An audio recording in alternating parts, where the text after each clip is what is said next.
Welcome one and all to Prescott High School, home of the Badgers, the final game of the regular season as the Prescott Badgers host the Mingus Marauders. Jackie Bessler, Carson Sandoval along with you. This is exciting. Boy, I'll tell you what, you put forth all the hours, all the spring practices, the summer practices, all the film time, all the weight room, and it all comes down to this. All the marbles are on the field here today. Grand Canyon Region Championship at stake, Jackie. It's going to be a fun night. The crowd's going to be electric. The players are ready to go. I can't wait to get it started. Yes, and you wonder how much nerves might play in this game because everybody knows exactly what's on stake. Tell you what, the playoff picture is a jumbled mess. There are so many different possibilities at this point. We'll try to take you through a couple of scenarios as we get into our Vinny's pregame report here. But first, much nicer than last year. Last year, I think we were close to freezing levels, but not quite there yet. Don't jinx us, Jackie. That temperature's probably going to drop here in about an hour. But so far, right, got a light jacket on right now. I'm doing all right. It's going to be a little bit cold, but I think this game's going to be so exciting we're not even going to be worried about it. Well, Bill Shepherd Field, home of the Prescott Badgers, out here today. We're going to take a break. When we come back in our Vinny's pregame report, we're going to look at the playoff scenario. We're going to take a look at these two squads, and there are some extremely exciting players to watch here for this game. We'll return to Prescott High School after this.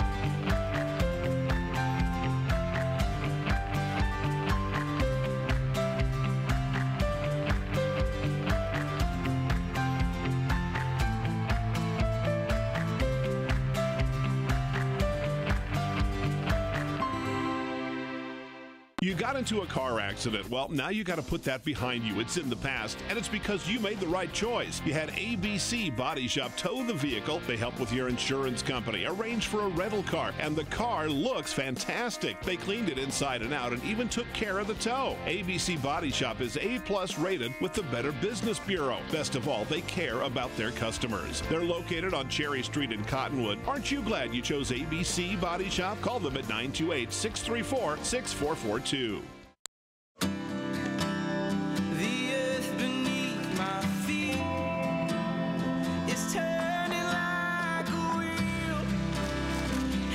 Your first set of wheels didn't come with complications, or strings, or hassles. It can be that way again. There's a simpler way to buy tires at Tire Pros. We're hassle-free, guaranteed. Hi, I'm Crazy Tony, and the reason I'm here today is to explain to you what Crazy Tony's markets are all about. We offer the same amenities as other gas stations and convenience stores. What sets us apart is what we do with our profits. We are going to make a difference in this valley. We will be supporting local nonprofits and missions, and we will also be supporting youth programs. So come on by a Crazy Tony's. We have 3 convenient locations. Together we can make a difference. Have a great day and be safe.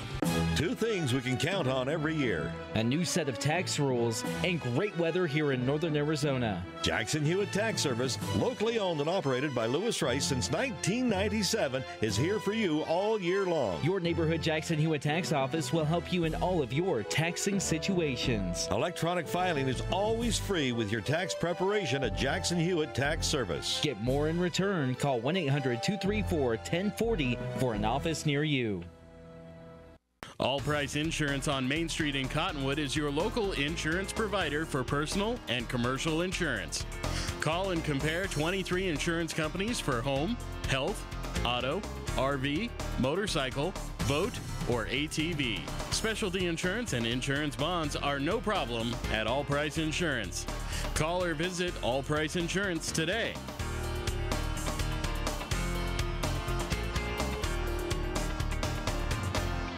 Welcome to the Vinny's New York Chef's Pizzeria pregame report. Call Vinny's now at 646-3333 or even order online today at vinnysnewyorkpizza.com and have pasta, subs, burgers, a specialty pizza, and more delivered right away.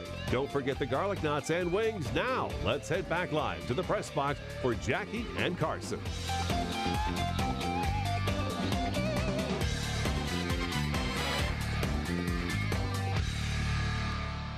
Back here at Prescott High School, home of the Badgers. Jackie Bessler, Carson Sandoval, thanks for joining us out here today. It'll be the Mingus Marauders and the Prescott Badgers battling for the Grand Canyon region title. In fact, Prescott comes in tonight 5-0 in the Grand Canyon region, 7-2 overall. The Mingus Marauders 7-2 overall, but 4-1 in the Grand Canyon region. The only blemish, a 42-40 loss to Coconino earlier this season. Now, however, if Mingus beats Prescott here tonight, they will take the Grand Canyon Region Championship. Both teams will be 5-1 in the Grand Canyon Region. They'll have the tiebreaker as the head-to-head. If Prescott wins here tonight, they will be undefeated in the Grand Canyon Region and will take the title away from the Mingus Marauders. So a lot at stake out here tonight. Yeah, and looking back on that game at Cocoa, we were without Alex Nelson, so a huge part of the offense missing.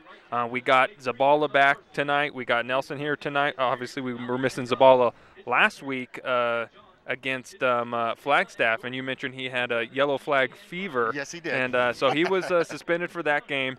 Actually, the game ended 28-24 against Flagstaff. Score a little bit closer than what the game actually looked like.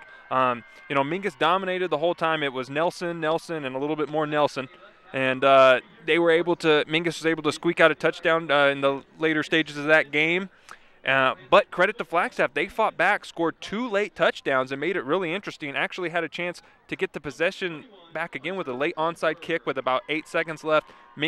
Joe Machado actually recovered. Great job recovering that onside kick, and Mingus was able to get out of there with a win. So they dominated the whole game, but towards the very end, Flagstaff made a nice little run. Yes, in fact, you were talking about the last 14 points from the Flagstaff Eagles, all within the last 3 minutes of the game. And the final kickoff, I think, was with 13 seconds left. But take a look at the two squads here tonight, the Mingus Marauders and Prescott Badgers. There is tons of history that goes back decades amongst these two squads and these two programs. The last 5 years, the Mingus Marauders are 4-1 against the Prescott Badgers. Last 10 meetings actually go across 14 years, and I'll explain why. The Mingus Marauders lead the series 7-3. From 2005 to 2008, the Mingus Marauders and the Prescott Badgers did not play one another. That is the time in which there was a 4A1 division and a 4A2 division, and Mingus dropped to 4A2. Prescott, being a much bigger school, stayed in 4A1. So the Grand Canyon region up for grabs here tonight. You were talking about Mingus and Flagstaff, and I want to talk a little bit about our friends at Vinny's Pizza, our pregame sponsor out here today. And of course, we want to thank Vinny's, and they probably have the stream going. You can watch the game live, go and enjoy dinner in a heated facility. How about that? Nice. And enjoy some piping hot, fresh New York chef pizza at Vinny's Pizzeria, and watch the game. I know. In fact, you can ask for the Marauder Special, $29.99, 20-inch one-topping pizza, 20 wings, a dozen garlic knots, and a liter of Coke to go along with it. By the way, catering is available and online ordering as well. So if you're going to watch it at home on your own big screen and stream the game to your smart TV or something like that, you can do so. You can go to Vinny'sNewYorkPizza.com and go to the order menu and order whatever you like. Expanded menu, by the way. Prescott played Lee Williams last week. Big victory for the Badgers. Yeah, and that could have been a trap game for Prescott looking ahead to this Mingus game.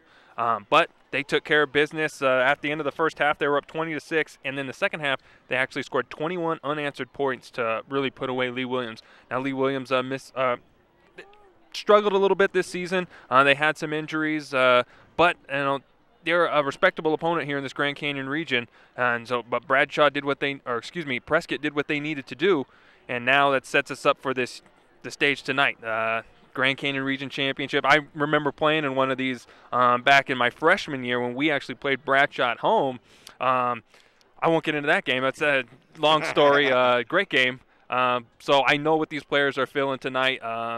The energy is going to be great. Oh, certainly so. It all comes down to this, all the marbles on the table as we take a little look at the playoff picture. Well, South Point is still sitting number 1. They're very secure at the number 1 spot. They will play 2 and 7 Vista Grande here tonight. Saguaro is number 2. They'll play 5 and 4, and number 18 Mesquite. That doesn't help us because that means that Mesquite, if Mesquite does not beat Saguaro, certainly not favored, then that does not help us get additional power points that we need. Desert Edge will take on 4 and 5 and number 28 Lake Havasu. They're number 3. Cactus is number 4. This one is actually key and crucial. 7 and 2 Cactus at number 4 will play 8 and 1 Peoria. Neither one of them can win the West Valley region because that's wrapped up already by Desert Edge if they beat Lake Havasu here tonight. However, 4 and 9 can play a huge role as to what's going to happen with the rest of the lineup. Saguaro, Tucson Saguaro, that is, plays at number 24 and 5 Catalina Foothills. Number 6, who is the Skyline Region champion, if they beat number 38 Moon Valley here tonight, they are number 6. Number 7 is Seton Catholic. They've got no shot at the region as they have already lost to the Saguaro Sabercats last week, 69-0. That was a statement game that the Sabercats put out there. They will try to rebound against 3 and 6 Boston Butte here tonight. A win there would certainly help us. Bradshaw is idle this week, but still hanging on by a bear's claw to number 8. However, they are just ever so slightly percentage points ahead of number 9 Peoria. Now, number 9 Peoria, even if they lose to Cactus, has a tremendous opportunity with the opponent strength, to jump over Bradshaw anyway, simply because they still have a game to play. So that'll be very interesting to see what happens with that. Number 10, Canyon Del Oro is against number 21, 5 and 4 Casa Grande. Will that be enough to jump a Peoria if they lose and a Bradshaw who is idle? Interesting scenario. Then you've got Prescott at number 12. Interesting. 0.6 of a point away from that number 8 spot and home field advantage. Playing Mingus here tonight. Would a win over Mingus be enough to propel them, the Badgers, into the number 8 spot? Hard to say. But what if Peoria wins? If Peoria beats Cactus, they're going to jump way ahead and they will be untouchable. It's crazy all the things that could happen here tonight, Jackie. That's why high school football is so much fun. You never know what's going to happen at the end of every Friday night. Well, I love the stats. This is what I live for. Mingus sits at number 12, and, of course, playing Prescott, a win over the number 11 Prescott Badgers. Would that give enough? Mingus is actually a 0.5 point behind and 1.1 point behind the number 8 spot at the moment. So could Mingus still get a home playoff game? That one is less likely. Possibly jump up to number 9. 10 is a possibility. Certainly sitting at 11 with a victory would be completely understandable and almost assured. Sitting right behind him is the Glendale Cardinals, who lost to Apache Junction. Who is now number 23, but has the inside track to that region as well. Walden Grove is the number 1 from the Gila division. They will play number 45 Palo Verde here tonight. Coconino is 15, but they are certainly on the bubble playing Flagstaff. So it's the Flagstaff Bowl here tonight up in Flagstaff. Number 16 Gila Ridge will play 5 and 4. 6A number 25 Cibola here tonight. So that one will be interesting. So with all of that said, a victory last week by Australia Foothills, who sits at number 19, puts them at the inside track for their region, which means that all region winners go to playoffs. We've talked about that, right? 16 and 15 are probably spoken for. So the slide to stay in the playoffs probably sits at right at 14. If you don't hit 14 or above, you're probably not playing. That's why Mingus has to take care of business tonight. No looking ahead. This is where the focus has to be on the Prescott Badgers tonight. On Prescott's home field. Both teams know what's at stake here. It's going to be a dogfight. It will be indeed. Well, we're going to take a break here in the Vinny's Pizza pregame report. When we return, we're going to start taking a look at the two squads. We'll tell you what happened in the JV game last night. Yes, indeed. We'll return to Prescott High School after this.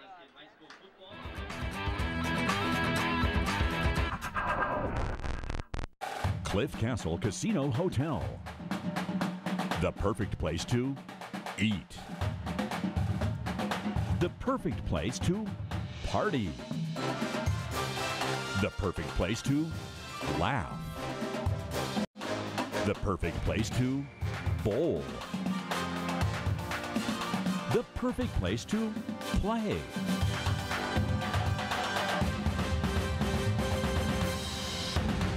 Starting in the late 1920s, Grandpa Gettle and his brothers laid the groundwork for what would become a family legacy. Almost 100 years and 100 patents later, Gettle's High Desert Mechanical continues to raise the bar of quality heating, cooling, and plumbing products and services in the Verde Valley. Call Gettle's High Desert Mechanical Heating, Air Conditioning, and Plumbing at 567-2200 or online at GettlesHDM.com, providing solutions for your comfort. Don't settle. Get Gettles and go Marauders. Since 1925, Tiffany Construction has worked with developers and local and federal government to build, expand, and improve infrastructure, roads, drainage systems, and subdivisions. From concept to completion, the Tiffany Construction team provides a full complement of construction services and state-of-the-art delivery methods customized to fit your needs and budget. They're Arizona's longest tenured family-owned and operated civil contractor and proudly serving the Verde Valley since 1991. Tiffany Construction, knowledge and experience to bring your project to reality. You're going to love the new interactive website from Roxu Screen Printers. Now you can create your custom t-shirt design online. Simply choose a t-shirt or hat style, easily upload your logo, or create the perfect design. Workwear, tees, uniforms, polos, and caps, and let's not forget those special occasion tees, all designed online by you. Go to ROKZOO.com, Roxu Screen Printing in Cottonwood, where clothing comes to rock. 24/7 at the all-new Roxu.com.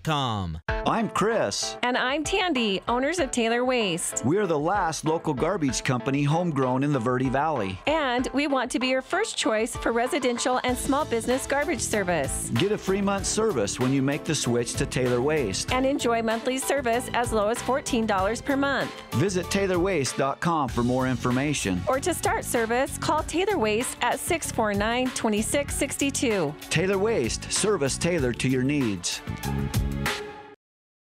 The challenges facing the country never stop. So neither does the U.S. Army. We train, adapt, and get smarter. Every soldier, every unit, every day. Not to keep up with change, but to drive it.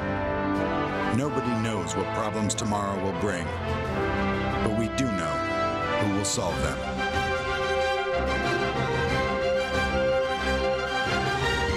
People always ask us what makes us different than other car dealers. Being different is a simple idea. We believe that everybody deserves to drive a nicer, newer car. That belief drives the entire team at Oxendale Chrysler Dodge Jeep Ram to care more, try harder, and work smarter. We're dedicated to helping you find or fix the perfect car for your life and budget. Whatever it is keeping you from driving the car you want, we'll guarantee that we'll try our best to help you. We're Oxendale Chrysler Dodge Jeep Ram, and we're a dealer for you. Visit our showroom in Cottonwood this weekend or see all the deals at MattSaysYes.com.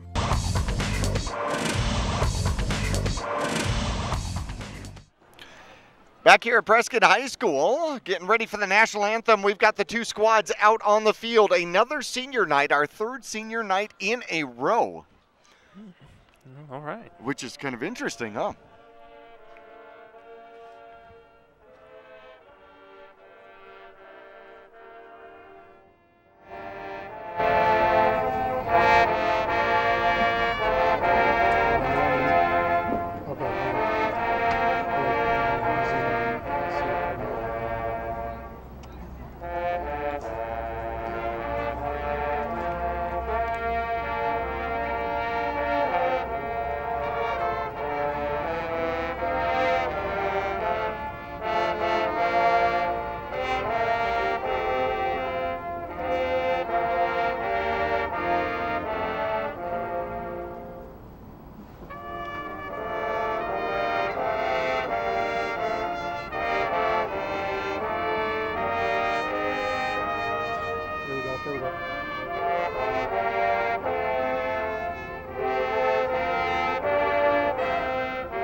Prescott Badgers band out there with the national anthem. Two squads getting ready here tonight. The Mingus Marauders on the road to the Prescott Badgers, and these two squads match up very, very close. 7-2, 7-2. The Mingus Marauders 2-2 on the road, 3-1 at home for the Prescott Badgers. Scoring, well, the Mingus Marauders average a little better than 38 points a game. The Prescott Badgers just under 34. How close is this? How about this? Mingus Marauders points for versus points against, a plus 134. Prescott Badgers points for versus points against, a plus 129. Ooh. Yes. That's pretty close. I'll tell you what, Prescott scores less, however, keeps their opponents to less points as well. Mingus Marauders score more. Tell you what, we're going to take a quick little break. When we return here in the Vinny's pregame report, we're going to take a look at some individual stats. We got records on the line as well. We'll return to Prescott High School after this.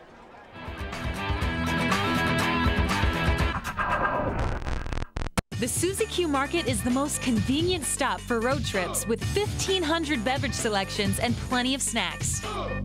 And save on Conoco fuel with your Kickback Rewards card.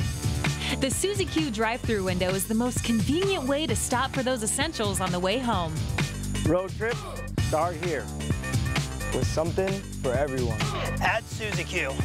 Shop local first, always. Go Marauders!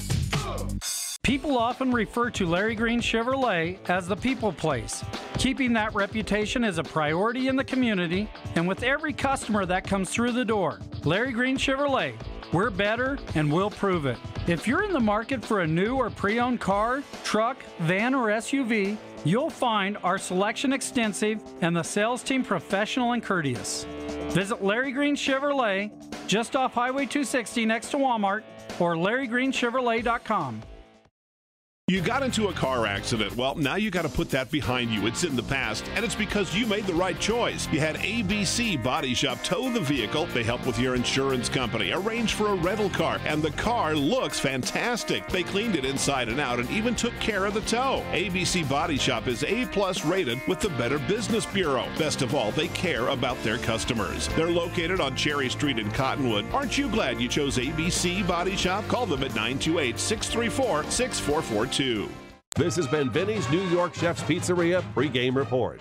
Call Vinny's now at 646-3333. Order online today at vinnysnewyorkpizza.com for pickup or delivery and have delicious pasta, subs, burgers, a specialty pizza, and more ready to go by game time. Vinny's Pizza, located at 516 East 89A in Cottonwood. Call them at 646-3333 or online at vinnysnewyorkpizza.com. We'll return for the kickoff right after this.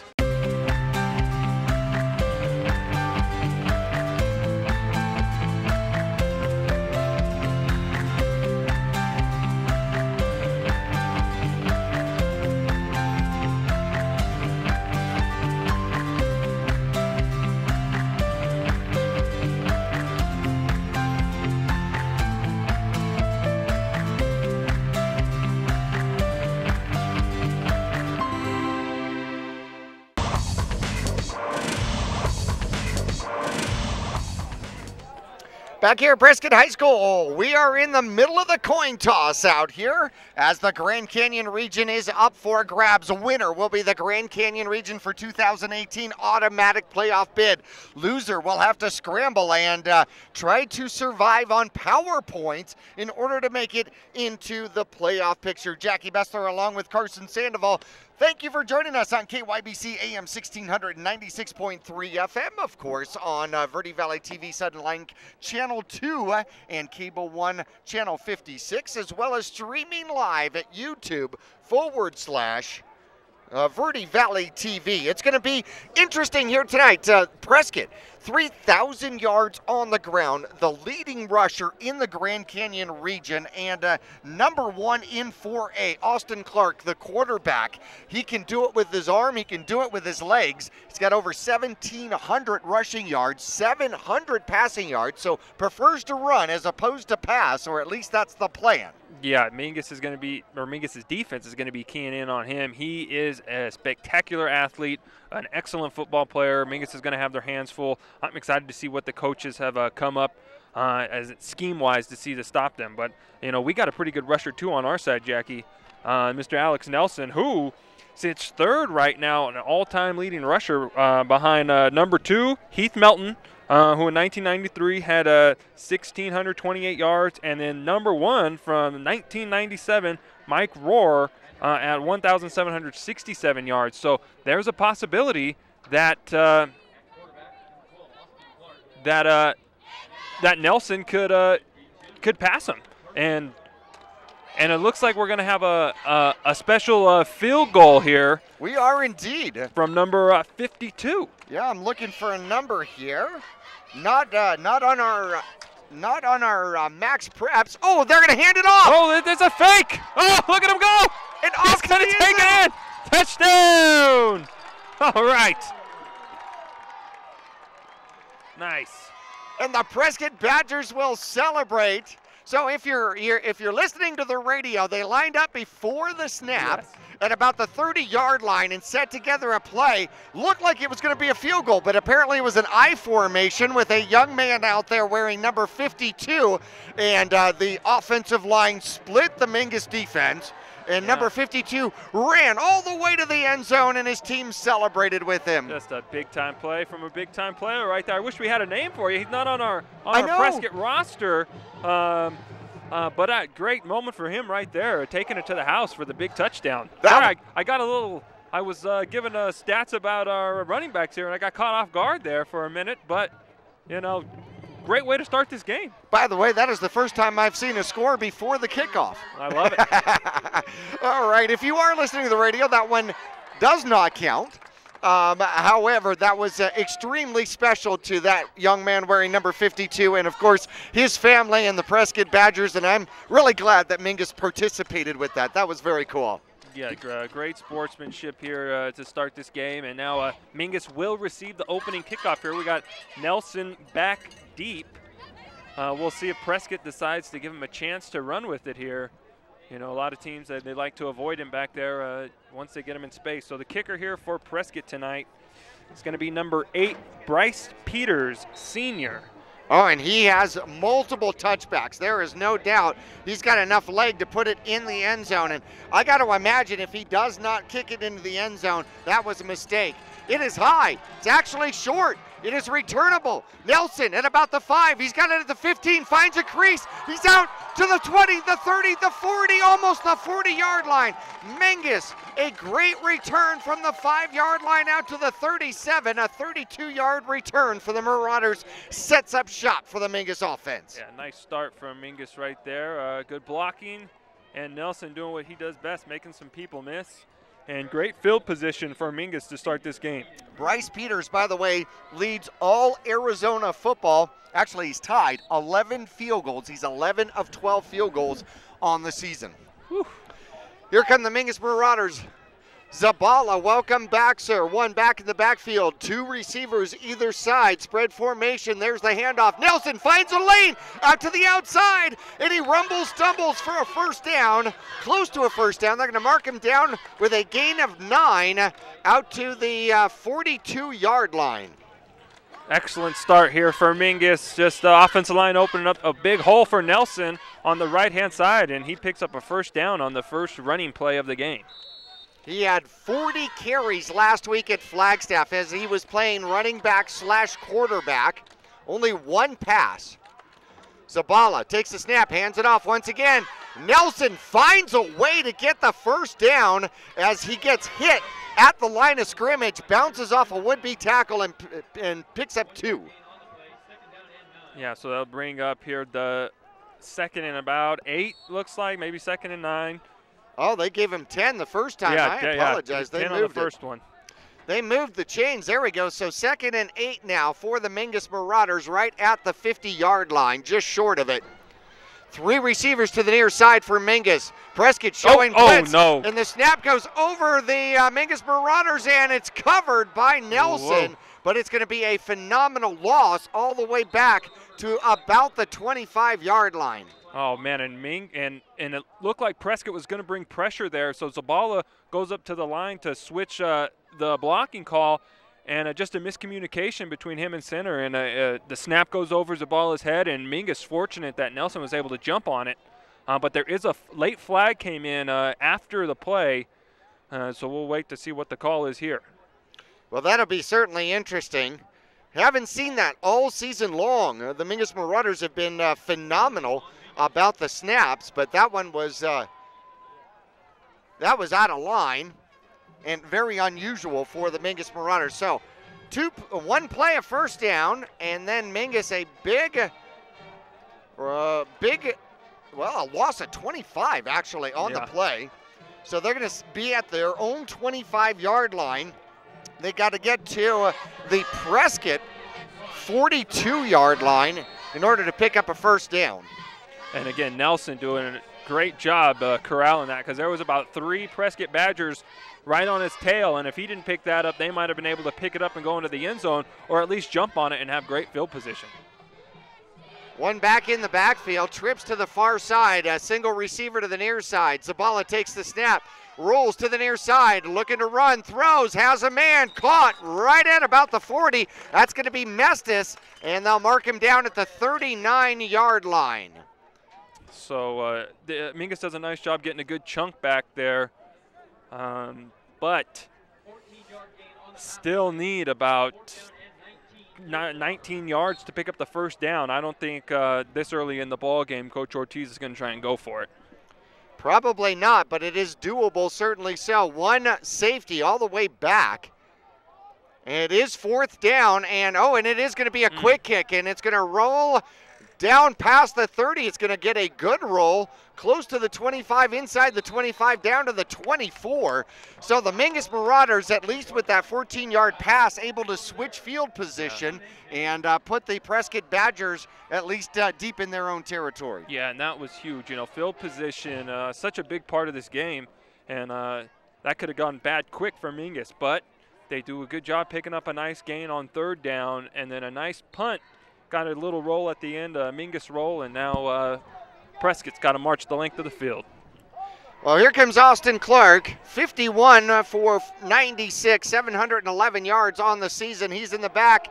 He's looking to throw. He puts it up. He's got single coverage to the near side, overthrown as they go up against Fanning on the single coverage. Intended receiver out there, number 11, Giovanni Ruiz. Yeah, the senior Ruiz had a step on Fanning, but the throw just out of reach, and a nice job there from Mingus. Got a little bit of pressure on the quarterback there, but so this brings up a second and long. In fact, Ruiz does not have a reception according to the stats this year. And there is a run right side. Mingus able to corral it, but it's a good gain. And on the run is going to be Espetia with a gain of, let's see where they mark it. It's going to be a gain of 8, 3rd and 2 now. Quickly back to the line are the Prescott Badgers. And they hand off once again, Espetia, and Espetia hit at the line of scrimmage, trying to move forward, and it's going to be close. It's going to depend on the mark to see where they put it, see if he got the first down or not. And it looks like he was stopped short, but he had some pushing from the offensive lineman behind him, and they're going to give him the first down there. But Espetia, he's a little guy up back. He's a little short but stout. And he's quick and runs hard. So Prescott picks up a first down on their first possession here, and looks like they got something going here in the run game. Well, the ball at the 35-yard line.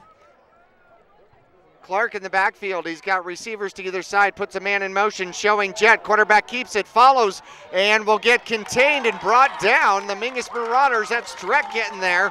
Yeah, Streck and Chaz Taylor, nice job there. 2 big-time tacklers for this Mingus defense, and Prescott tried to go with their bread and butter there, a little quarterback keeper just following his blocks, but Mingus does a nice job coming up to make the tackle. 2nd and 10 from the Prescott 35-yard line. First quarter action, 8:20 left to go, zeros on the clock. First Prescott possession, trips to the near side. Quarterback runs to the opposite side, gets tripped up. Might have been Machado that dived in there. No, it looks like Nelson's at the bottom of the pile as well. Tyson Savage getting up as another Marauder in the pile. Yeah, they had trips over here to the short side of the field, and they go the other way. Looked like no blocking out there, but Nelson doing a nice job tackling Clark in open field.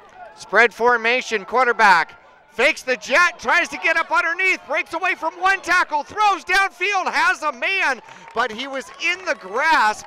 Matthew had him in the grasp, and he was not able to connect up with his intended receiver, number 83, which is Braden Nelson. Yeah, nice job from Matthew there with the pressure. And Clark took a big hit there and able to pop up from that. So the Mingus defense holds here, and now Prescott will have to punt the ball away. So nice job from Mingus defense giving the ball back to their offense. Well, in the JV game, Prescott successful with a fake punt during that game. So it'll be interesting to see if the varsity brings one out. Mingus puts two back. That'll be Chaz Taylor and Nelson, both just inside the Mingus 35-yard line. High snap. Whoa. He gets it, brings it down, kicks it to the far side. It's going to take a roll. That one's going to definitely be fire, and it will roll past the 35. They didn't stop it when it was at the 33, so Mingus will get the ball back just about where they had it in their first drive. Yeah, and looking for a little bit more success here. Really, it looked like they had something going there, but miscommunication between quarterback and center, and there was a bad snap. But how about that catch from the punter there from Prescott? He had to go up a couple feet to get that. If not, then Mingus has a chance to recover that ball in the end zone. Oh, certainly so. I can tell you I can't jump that high. Mingus, spread formation, one back in the backfield, actually trips to the near side. Zabala takes the snap, looks to throw, goes to the right-hand side, has to come back around, throws, has a man. Ooh, off the fingertips. As Fabian Jimenez had it, but pounded as soon as he got to the ball by McCausland. Yeah, that's Luke McCausland, the sophomore, number 31. Just, finishing off the play there. Zabala actually does a nice job escaping pressure to even get that ball off. Could have been a big loss there. Yeah, actually, if Jimenez catches that one, it would have been a reception, but probably a 5 to 6 yard loss on it. Mingus Marauders JV squad, congratulations. They end the season 4-4, a 51-22 victory over the Prescott Badgers at Mingus. There's the snap. Zabala throws it downfield. He's got Streck. Streck bounces to the outside. He's got a first down and more inside the Prescott territory down to the 45-yard line. 20-yard pass play right over the middle. Nice, and Mingus had a lot of success with that play, the little run pass option, and Streck coming up over the middle. They've had a lot of success with that early in the year, kind of gone away from it, but they go back to it right there and picked up a big first down. 26th reception for Streck this year. In fact, he's got 378 receiving yards as Mingus gets into Prescott territory for the second time. Still first quarter action, just under 7 minutes left to go. Streck in motion, there's the snap. Handoff goes to Nelson. Nelson gets by one tackler, cuts back inside, and gets contained wisely, just kind of goes down with the 2-yard gain. Yeah, doesn't need to take an unnecessary hit there. Really nowhere to go with the sideline being right there to his left. He took a lot of punishment last week with the amount of carries he had. So I'm sure he got some rest this week. Stayed away from contact during practice because he knew he was going to take some tonight. Well, great job by the offensive line last week. Yeah. Martinez, Myers, Clay Griffin, and of course the center Zachary Zero Moreno. Ryan Griffin, that offensive line did phenomenal against Flagstaff. There's the handoff. Nelson cuts back inside. He'll lean forward for a little. Give him maybe another 2. That's going to bring up 3rd and 6 from the Prescott 41-yard line. Yeah, and right here, I wonder if Coach Ortiz is looking at this as 4-down territory, a little bit too far out for a field goal. But if you don't pin him deep on a punt, then you're only looking at about a change of about maybe 20 yards. So we'll see what Coach Ortiz decides to do if Mingus doesn't pick up this first down. There's motion out there. Pitch goes out to Nelson. He's got a little running room, cuts the corner, able to stay on his feet, dives forward, far sideline. If that's not a first down, it's going to be close as he gets down to about the 35. Now, this field has the giant hump in the middle, so when you get to the other side, somebody standing on the other side, you can't see him from the ankles down. No. I mean, it is a crown over there. And they call it first down. First down, Mingus. They'll move the chains, get another fresh set, as they'll set up shop just at the 35-yard line. Yeah, and Mingus doing a nice job here on this drive. No rush. Everyone's doing what they need to do, making their blocks, especially on that option play there. Nice pitch out there from Zabala to Nelson, and Nelson just following his blocks, able to pick up a much-needed first down here to keep this drive alive. Well, with that rush, he's taken over the number 2 spot from Heath Nelson. Quarterback's back. Zabala looks to throws downfield. Had 2 men in the vicinity, and incomplete. May have been intended for Nelson on the streak right down the middle of the field. Yeah, Prescott's defensive line did a nice job getting some pressure on Zabala. Maybe had to rush the pass a little bit sooner than he wanted to get rid of it. But I like Mingus trying to take a shot right there towards the end zone. 33 sacks on the season for this Prescott squad, so they definitely bring pressure, no doubt about it. 2nd and 10 from the Prescott Badger 35-yard line. Zabala's back, throws the screen. He has a man to the outside, cuts inside and down close to the 20 for the Mingus Marauders. And on the reception, I think it was Nelson out of the backfield. Yes, it was. Yeah, that was a nice play call there from Coach Ortiz. The last few pass plays, Prescott has brought a ton of pressure, and they bring it again there. And Nelson's wide open in the flats, and Zabala does a good job hitting him in the hands, and Nelson does the rest there. Another first down to keep the chains moving, and Mingus looks like they're in business here. Well, certainly within field goal range at this point at the 20-yard line, but I don't think Mingus wants 3s. They want 6s. Trips in a bunch to the near side. Quarterback takes the snap. They hand it off to Nelson. All he can do is lean forward as he loses his helmet, so he's going to have to take a play off and come off the field as well. Yeah, so no gain. Flores with the tackle. In fact, they're going to show him for a loss of 1 on the play. So Nelson coming off here. Matthew steps into his running back role there, and Nelson obviously upset he's got to come out there. But probably upset that somebody took the helmet off too. That's not fun when someone rips the helmet off. No. So Matthew in the backfield with Zabala. Zabala's going to put Streck in motion from left to right. He'll bounce back the other way. They do give it off to Matthew. Matthew runs hard, keeps the legs going and the pile moving forward, and he should have a gain of about 5. Putting the Mingus Marauders down to about the 16-yard line. Yeah, nice job from Matthew. He makes a big play on defense, getting pressure on Clark, and then comes in with a nice hard run. Picks up 5 downs to make it about 3rd and 5, 3rd and 6. Yeah, closer to 3rd and 6. Ball's just outside the 15, maybe the 16-yard line. 3:30 left to go in the first quarter. Still zeros on the board. The Mingus Marauders will take a timeout to talk about it. We'll take a break with them here as the Grand Canyon Region title is on the line here at Prescott High School. We'll be back after this.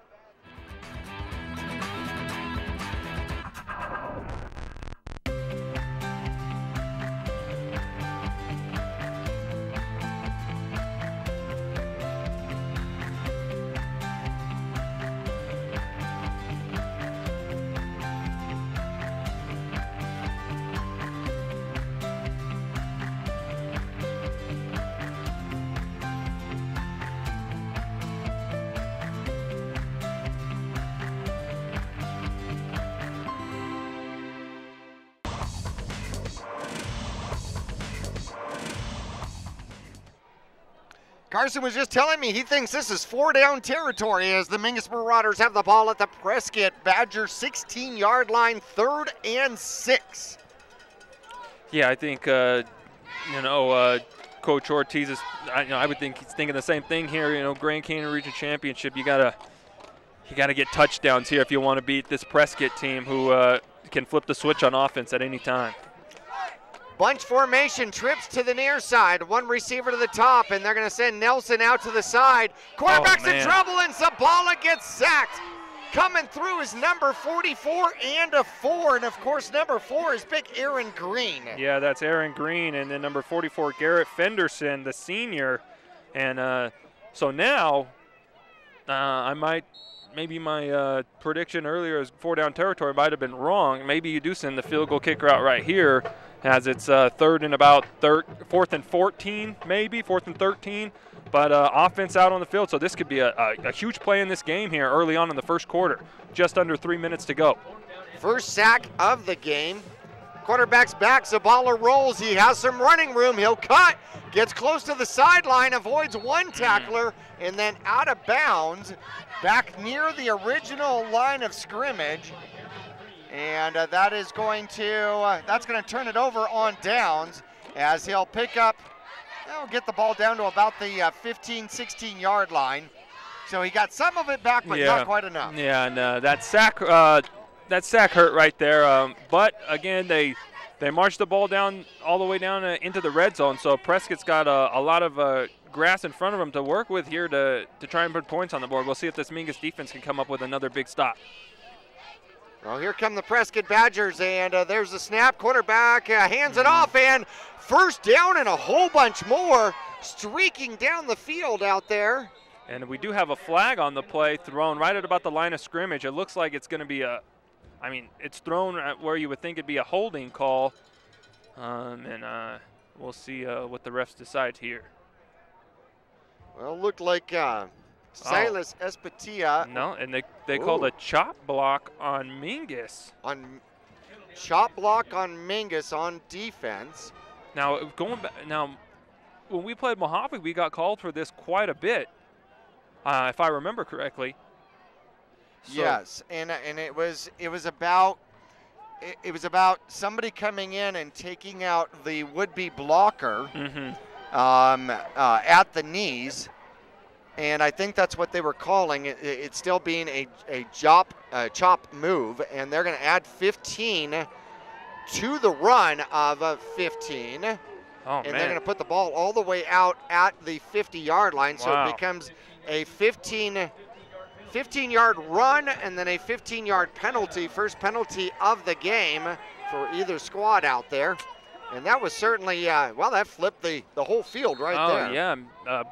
Prescott backed up there, but a big run and then out on a big penalty, and now they're in position to make something happen here. Quarterback in trouble, throws it, and was intending for Porter, number 40 out here, but getting in there quickly was Streck, and I would throw that ball away quick, too. Yeah, he saw Streck out of the corner of his eye and just got rid of it as quick as possible. Streck almost in there in time, but Clark does a nice job just getting rid of it, throwing it where it can't be intercepted.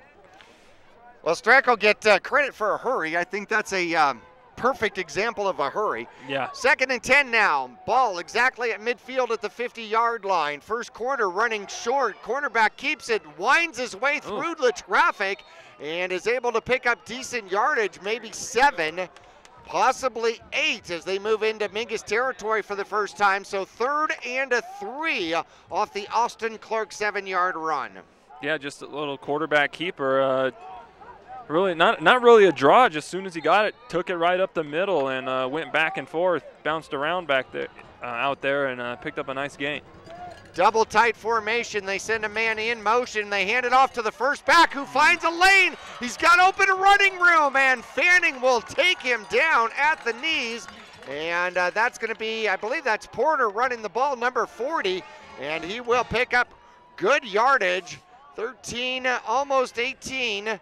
Actually give him 17 on the run as he takes off from that halfback position. Yeah, he's more the power back there compared to Espatia, and he showed it right there. Mingus shows blitz, quarterback hands it off, second man, Espatia finds a lane, a little bit of running room, give him 4 as he's down to the Mingus Marauder 21-yard line. No score yet in the first quarter, 1:20 left to go, 0s on the board. Yeah, first quarter going by pretty quick. A lot of running, keeping the clock moving. Holy cow, they actually gave him 8. It's down to the 20. Yeah, geez. How about that? So second and a long 2. Quarterback takes the snap. He's looking to run, finds a lane, leaves his feet, and the ball comes out, but he was called down.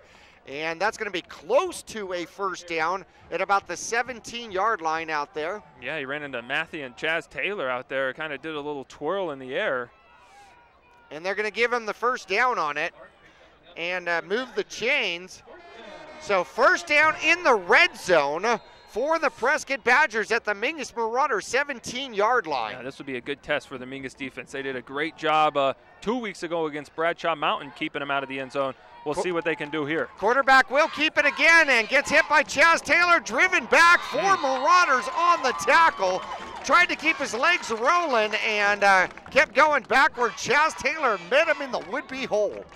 Yeah, just a couple great athletes there meeting in the hole, and nice job from Chaz keeping his feet pumping, and then got some help from some other guys. Forward progress gives quarterback Austin Clark a 1-yard gain. Empty backfield once again. And flags come out as we have an illegal procedure, as too many people moving all at once. And that's going to back them up 5 just outside of the red zone. And it's going to go to the 21. How about that? So now second and a long 13, maybe 14 out there, just outside the red zone. And we have a end of the first quarter. Yep. Holy cow, that went quick. Yeah, a lot of running. Yeah, a lot of running. No scoring. Zeros on the board. End of the first quarter. It's the Badgers and Mingus tied at 0. We're back after this.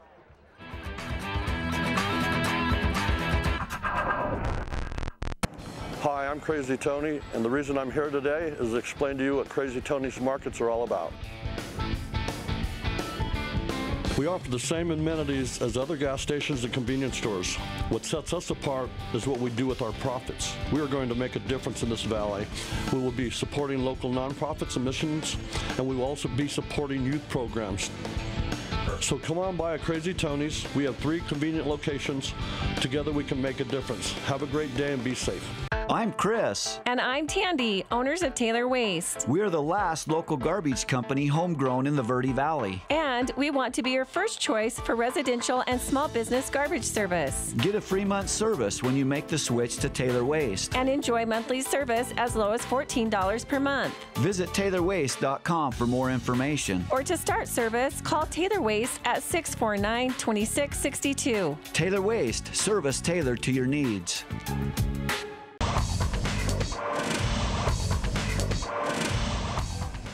Welcome back to second and 13. Quarterback takes the snap. He's in trouble, and he's hit as he throws, and it's intercepted.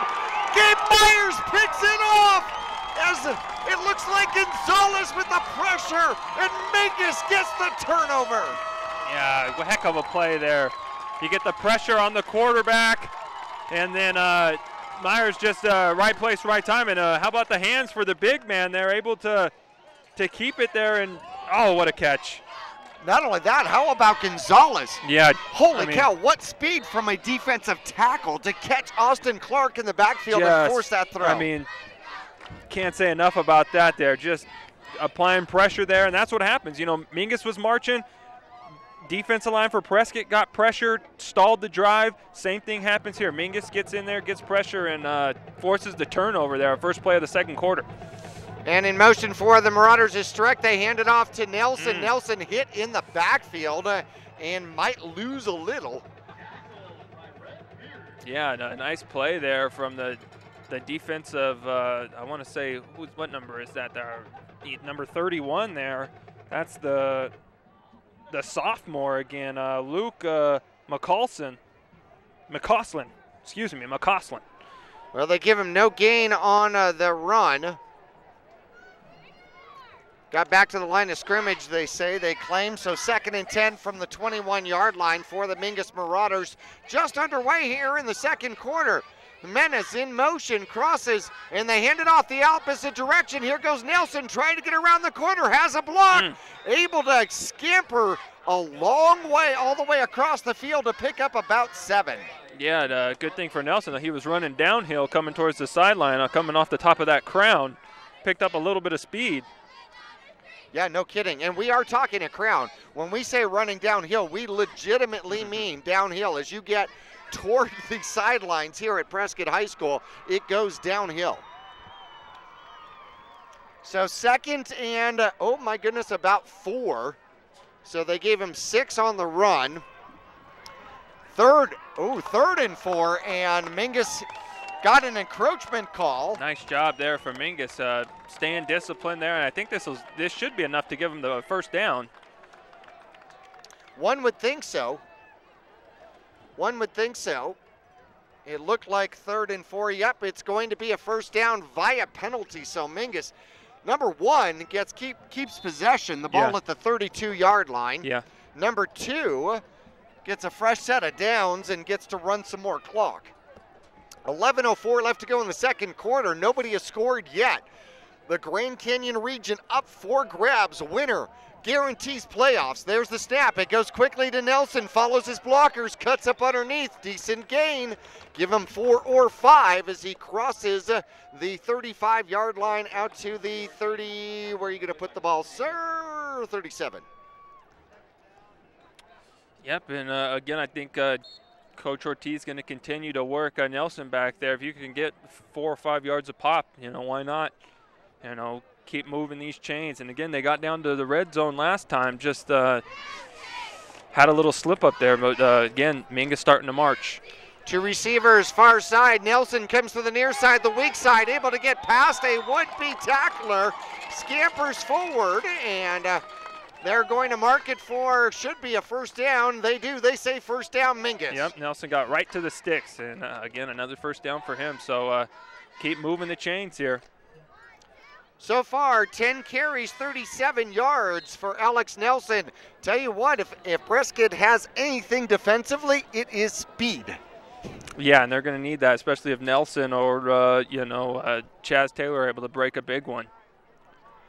2 receivers to the far side. Nelson in the backfield with Zabala. Zabala checking out the defense, looking to see who's creeping forward. Here comes the blitz. They give the handoff to Nelson. He's caught in the backfield by the blitzer, number 44. That might be Fenderson. Yeah, Garrett Fenderson coming from his linebacker position, just filling the hole there and taking Nelson down by the legs. That's where you got to tackle Nelson. You try to get him up top, he's going to most likely just shun you off and pick up a big game. But nice job there. And it's actually a loss of down, so loss of yards, I should say, and brings up a second down. Second and a short 12 or a long 11. 2 receivers to the far side plus a tight end. 1 receiver to the near side. Zabala facing a would-be blitz. Here comes the blitz. He's looking to throw, puts it up top. 2 men in coverage and intended for Taylor.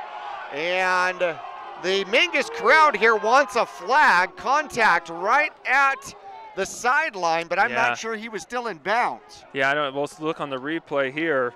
Nice ball from Zabala, and well, he was still in bounds. Yeah, and then that's bang bang right there. Obviously, Mingus, Mingus is going to want that call.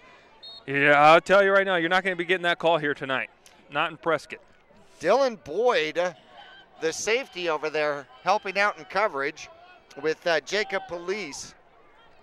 So 3rd and 12 from the Mingus Marauder 40-yard line. 9:30 left to go in the second quarter. No score. There's the snap. They show handoff. Quarterback still with the ball. Throws it. Has Chaz Taylor first down. He's at the 30-yard line. Phenomenal job as Zabala keeps his eyes downfield for the 30-yard pass. Yeah, Zabala doing a nice job going through his progression there. Looks for his first receiver, second receiver aren't there. Chaz staying strong to his route, running across the middle, and Zabala hits him in stride for the big first down for Mingus right there.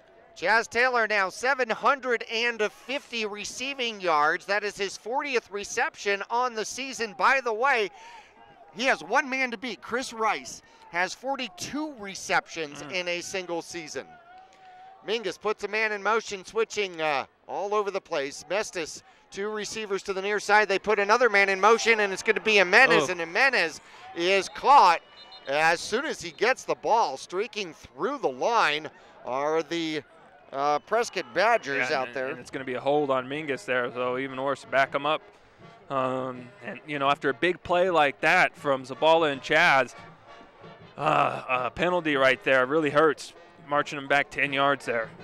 Second penalty against Mingus here in the first half. 2 penalties for 25 yards, and yeah, that one puts the Marauders back out just outside the 40-yard line. So 1st and 20 now for Mingus. Yeah, but going back to that big third down, again, the offensive line did a nice job giving Zabala a lot of time back there, because Zabala's first read wasn't there and his second read wasn't, but went through his progression, found Chaz, and a huge first down for Mingus. 3 receivers to the near side. Prescott showing blitz once again. Zabala rolls, throws, has a man. It's going to be Taylor, and Taylor's out of bounds. Is he? Oh, man. Heck of a catch there from Chaz, doing a nice job going up with his hands. And he's great with his hands, you know.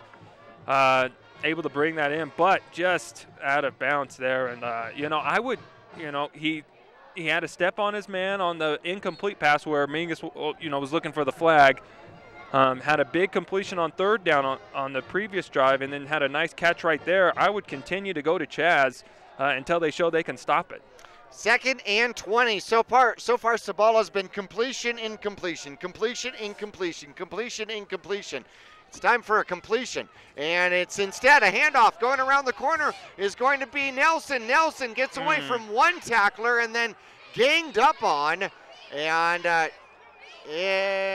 not much forward progress given. I thought he got back to the line at least. Yeah, that was Luke McClawson coming in. Didn't make the tackle, but forced Nelson to take it even further outside where the Badgers had help. And so this brings up another 3rd and long for Mingus here.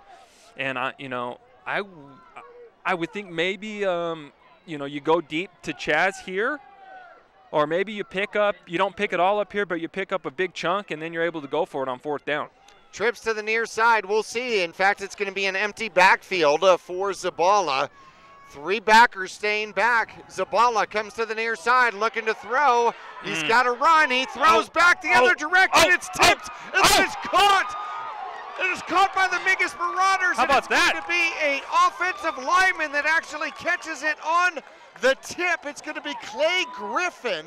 It was tipped by Strack, then tipped by a defensive player, and then caught by Griffin. Holy cow, how about that? Look at this.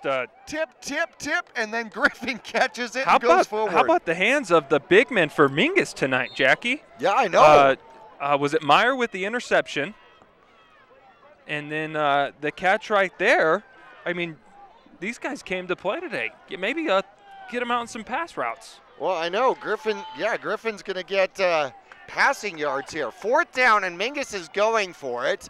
There's the snap. Quarterback looks to throw. Jukes throws, has a man. It's going to be Chaz Taylor. Touchdown, Mingus!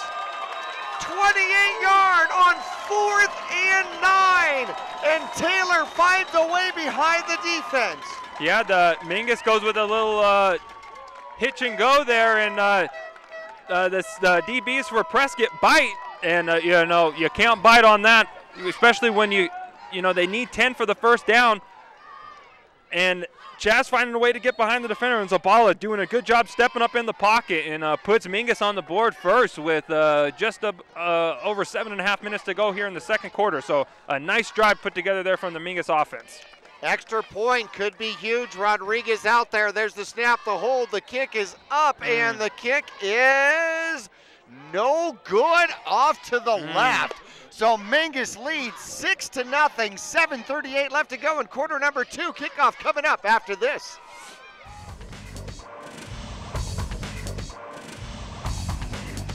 Two things we can count on every year. A new set of tax rules and great weather here in northern Arizona. Jackson Hewitt Tax Service, locally owned and operated by Lewis Rice since 1997, is here for you all year long. Your neighborhood Jackson Hewitt Tax Office will help you in all of your taxing situations. Electronic filing is always free with your tax preparation at Jackson Hewitt Tax Service. Get more in return. Call 1-800-234-1040 for an office near you.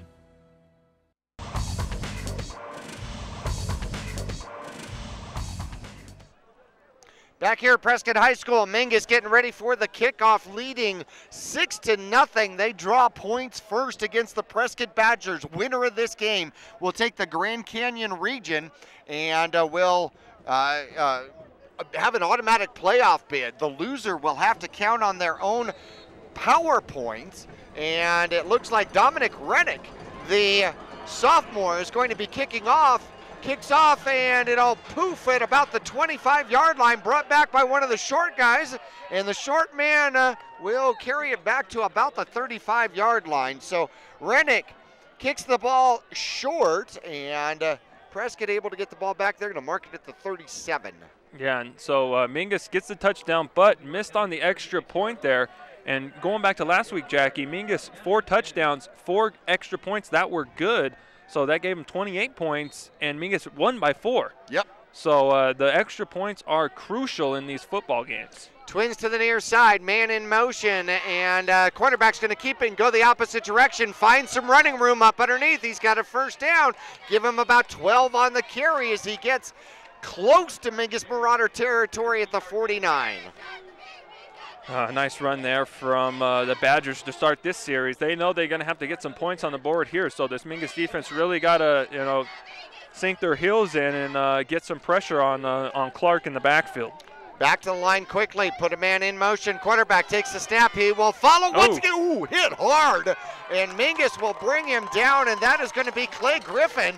Clay Griffin from his defensive tackle position came up and hit the cornerback hard, and that's going to actually be a sack, a loss of 1. And how about this, Jackie? So Clay Griffin actually catches that pass that allowed Mingus to go for it on 4th and 10. If he doesn't catch that, you're looking at 4th and 20 from close to midfield, and do you even go for it from right there?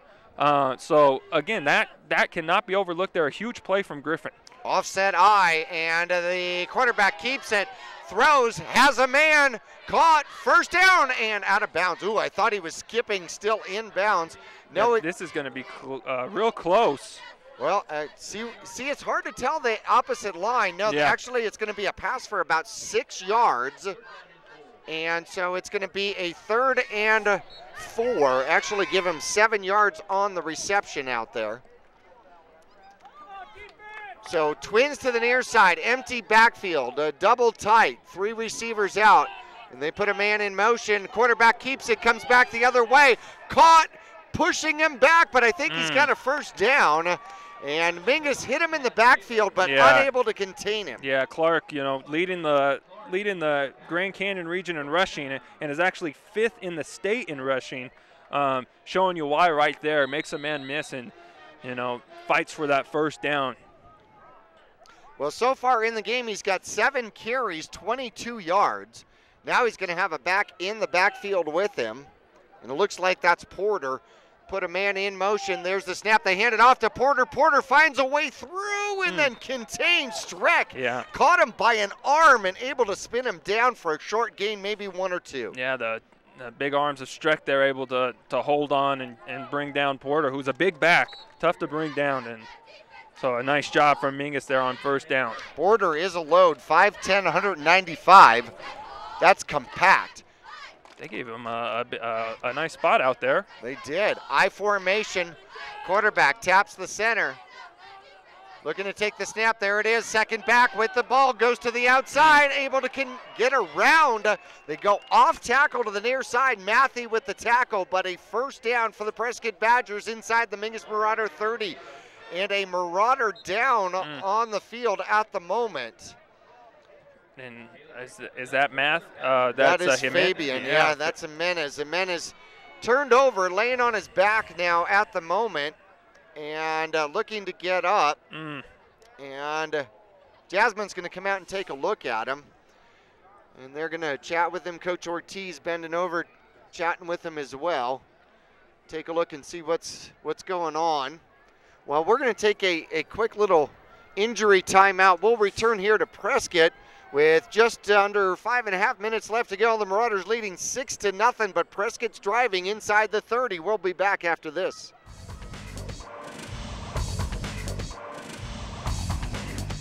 Two things we can count on every year. A new set of tax rules and great weather here in northern Arizona. Jackson Hewitt Tax Service, locally owned and operated by Lewis Rice since 1997, is here for you all year long. Your neighborhood Jackson Hewitt Tax Office will help you in all of your taxing situations. Electronic filing is always free with your tax preparation at Jackson Hewitt Tax Service. Get more in return. Call 1-800-234-1040 for an office near you.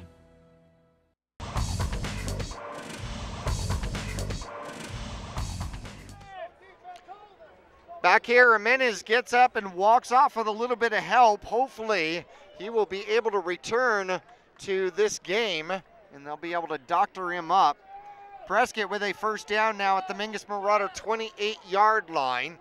5:10 left to go on the clock. I formation, double tight, one receiver. Quarterback takes the snap, hands it to the second back, bouncing to the outside. He's got a lane toward the end zone. The 5, the 10, and touchdown. Number 1 goes 28 yards around the corner. Silas Espetia, and gets the touchdown to tie the game at 6. Yeah, a nice drive put together there from the Prescott Badgers, and a good block here on the sideline. Mingus wanting the holding call there, not going to get it. So a score ties it here with just under 5, and the extra point is up, and it is good. So now Prescott takes their first lead of the game, 7-6, with 4 minutes, 56 seconds to play here in the second quarter. We'll be back to Prescott High School for kickoff after this.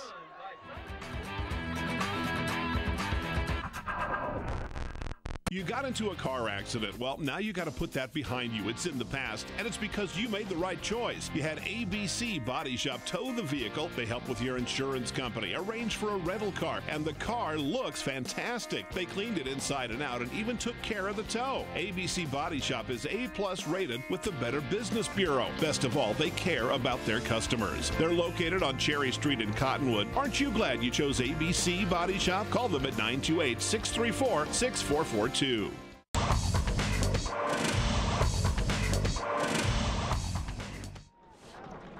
Bryce Peters now 32 for 36 in extra points here on the year, and he will kick off. That is deep and heading toward the end zone and in for a touchback. Thought it might go out of bounds. Yeah, look, we were hoping for a little hook there at the end, but it goes to the end zone, and as you mentioned earlier, that's what he's known for.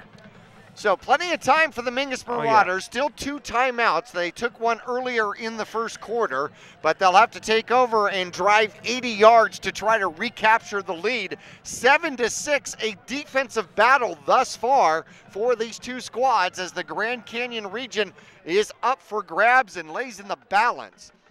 Mingus comes out, 2 receivers either side, back in the backfield. Zabala looking to take the snap. Taking his time, waiting. He's going to switch Nelson to the other side. No, he's going to put him right behind him. Got Streck to the near side with Taylor.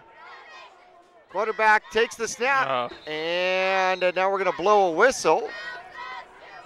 And a timeout from Mingus. I was going to say the ref motioned toward Prescott, but I think he was just motioning toward where its Coach Ortiz was.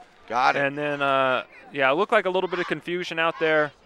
So we still got 2 more timeouts after this. Take this, make sure everyone's on the same page.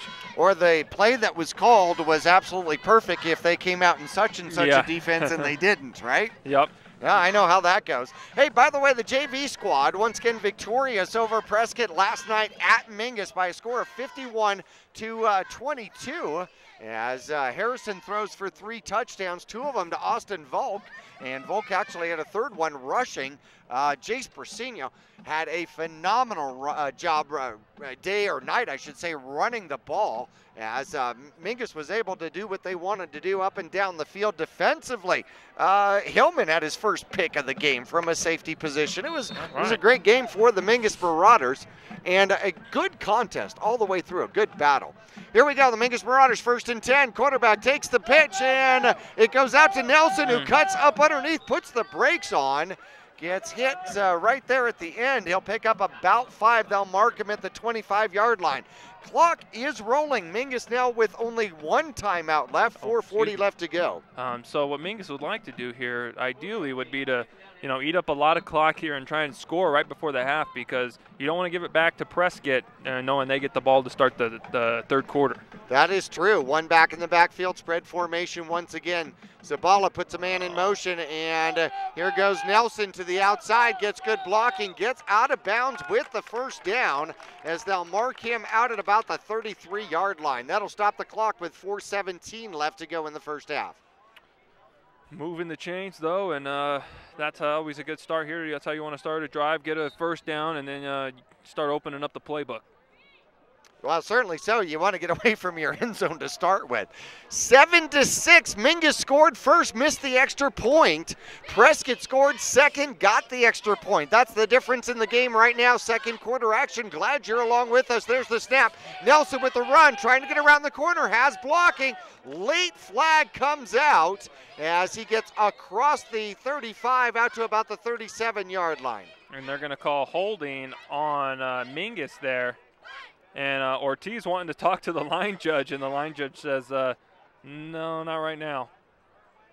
So, again, a holding, and that hurts right there because that'll put you back into your own territory. So not what Mingus wants right here. If I can, Jackie, I'd like to give a shout-out to our cameraman here. John down there on the field running back and forth. And then we have the pleasure of Nick Yatsenko up here to our left, just keeping us entertained. Ruben over in the other corner. Oh, geez, Ruben. I forgot about Ruben over there. Can't forget Ruben. He's so quiet over there. Ah, he is indeed. Look at him. He didn't bring a jacket. Come on. Yeah, I know. Silly young man. All right, so now it is first and 18, rather. First and 18. Mingus back at about their 25-yard line. 1 back in the backfield. They put Streck in motion. Going from near side to far side. There's the snap. Nelson tries to break through, gets a little. Give him about 3 on the carry. That'll get the clock rolling once again as we approach 3.5 left to go. But second and a long ways. They actually only give him 1 yard on the carry. So 2nd and 17 now from just past the 25-yard line. Prescott still has timeouts to work with as well, so you got to take that into consideration. Defense moving from left to right to the near side. Quarterback takes the snap, looking to throw, has to scamper, throws, has a man. Mestis with the catch, stays on his feet, almost spun out of the would-be tackle, gains 5, and that's going to bring up a 3rd and 14 now. Yeah, it looked like he was going to be able to spin out of that, but another Prescott Badger defender coming up to make sure he stays put. And again, Mingus has been successful here on these 3rd downs. Maybe look to throw it to one of the linemen here, Jackie. What do you think? Not originally. not to start with. They can catch it off the bounce, right? Yeah. All right, Zabala comes to the near side, looking for somewhere to go, throws downfield, has a Taylor. Man. It's knocked away. Great defensive play out there by Dylan Boyd. Yeah, that was a great play. Nice route there from Chaz. And if Boyd doesn't make that play, I guarantee Chaz makes that catch and moves the chain. So now a 4th and 14. You got to punt this right here because if you don't get it, then you give Prescott great field position with 2 minutes left. Kick the ball, make them work for it, and take some time off the clock. 2.5 minutes left, 2:29 to be exact. There's the snap, quick kick, and almost blocked, and it's low. And a flag right down where Zabala is. Now, we'll see if that's a roughing the kicker or a running into the kicker. Now, running into the kicker. And that's going to be a personal, he's saying. Yeah. So I think it isn't it all personal? So that's going to be an automatic first, right? Well, the running into the kicker is not a personal. That is actually a 5-yard penalty, but the personal foul, roughing the kicker, is the 15-yard variety. And, Jackie, on that play, Mingus didn't even block the guy coming in there, and Mingus very fortunate that the ball didn't get tipped So again, this is going to be a first down for Mingus, and a huge break for them here to continue this drive. And if you're Prescott, you got to be shaking your head there. Just an ill-advised play there from one of their defenders. Well, trying to make something happen, you know. Definitely trying to make something happen quick. And the quick kick, one of the bad parts about it is you're not 15 yards back, you're not 10 yards back. So here comes the offense for the Mingus Marauders, and they hand it off to Nelson, who basically gets back to the line of scrimmage. Number 62 on the tackle, that's Oldfield, defensive tackle.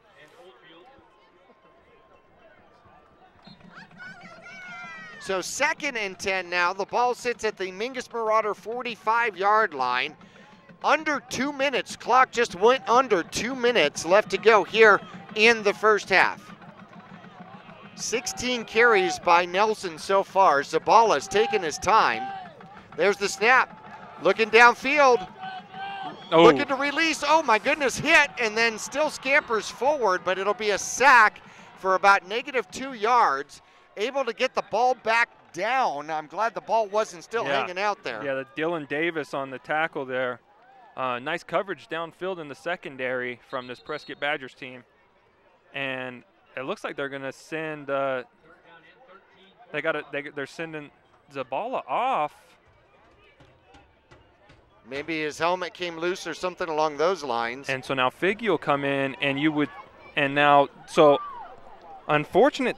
Now, did the helmet come off, or was this just an equipment issue? I don't know, but the clock has kept rolling through this whole thing, which means that Mingus is almost into a delayed game here. And now with Figgy back there, you would think, and Mingus is going to go Wildcat here. We do go Wildcat, and Nelson comes to the near side looking for a block, trying to get out of Dylan Boyd's grasp, and the safety comes up and makes a huge play. Under a minute left to go. Prescott not stopping the clock. The ball all the way back to the 35-yard line. And now they do stop the clock. It's going to be a 4th down for the Mingus Marauders at their own 35. 46.2 seconds left to go. And Mingus will obviously be looking to punt. Zabala's back there to punt. Big loss for the Mingus Marauders. That hurt. Yeah, that did. And it hurt to have Zabala go off the field right there, because that took away a passing opportunity for Mingus to move the ball downfield. Prescott not using their timeouts at all. Zabala eating all the clock he possibly can. He does have to get a punt off, and there's the punt. It is low, but it's a line drive that is going to bounce down and go out of bounds just outside the 25, maybe at the 27, 28-yard line. So 14.7 seconds left to go. Mingus did a great job with what they could do with, at that point, eating clock. Yeah, a nice punt from Zabala, too. Got a nice roll. And interesting that Prescott didn't use any of their timeouts right there. Yeah. Very interesting. Maybe they're saving him for the second half.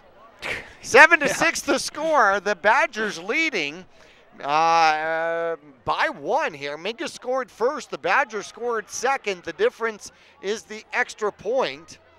Now, do not forget by any way, shape, or form. By the way, it was nice to see Jimenez back out there. However, he's getting replaced by Nelson. Do not think for any particular moment that Clark cannot throw the ball. In warm-ups, he was throwing the ball downfield 50 yards, but Boyd takes the snap instead and takes a knee. So Prescott is obviously going to be content with a 1-point lead, knowing they're going to get the ball first here in the second half as we get into the Oxendale Chrysler Dodge Jeep and Ram halftime report at senior night here at Prescott High School. The Grand Canyon region is up for grabs. The Badgers leading the Marauders 7-6. We'll be back after this.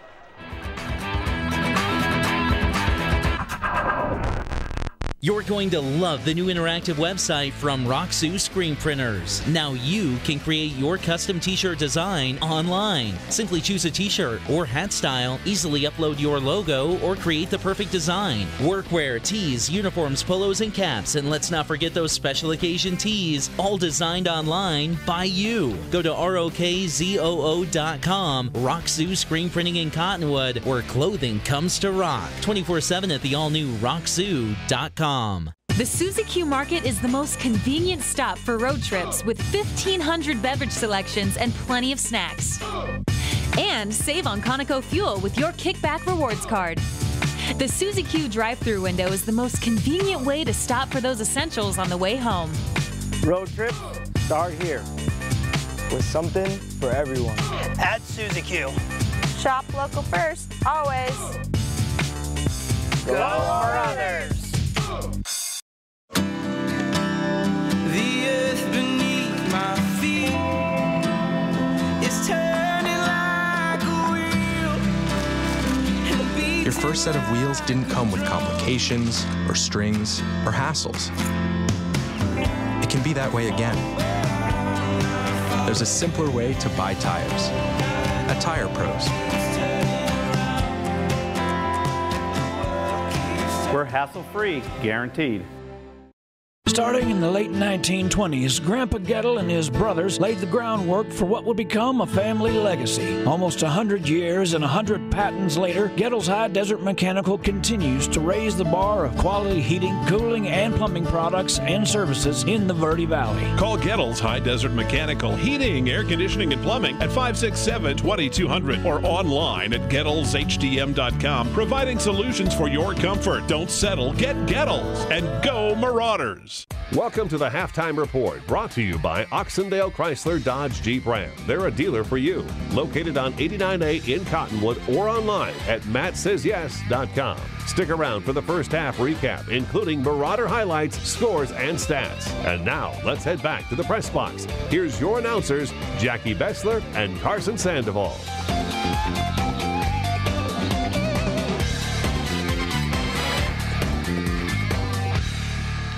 Here at Prescott High School, the Grand Canyon region and playoff implications are huge out here tonight. The Prescott Badgers leading the Mingus Marauders by an extra point here in this game.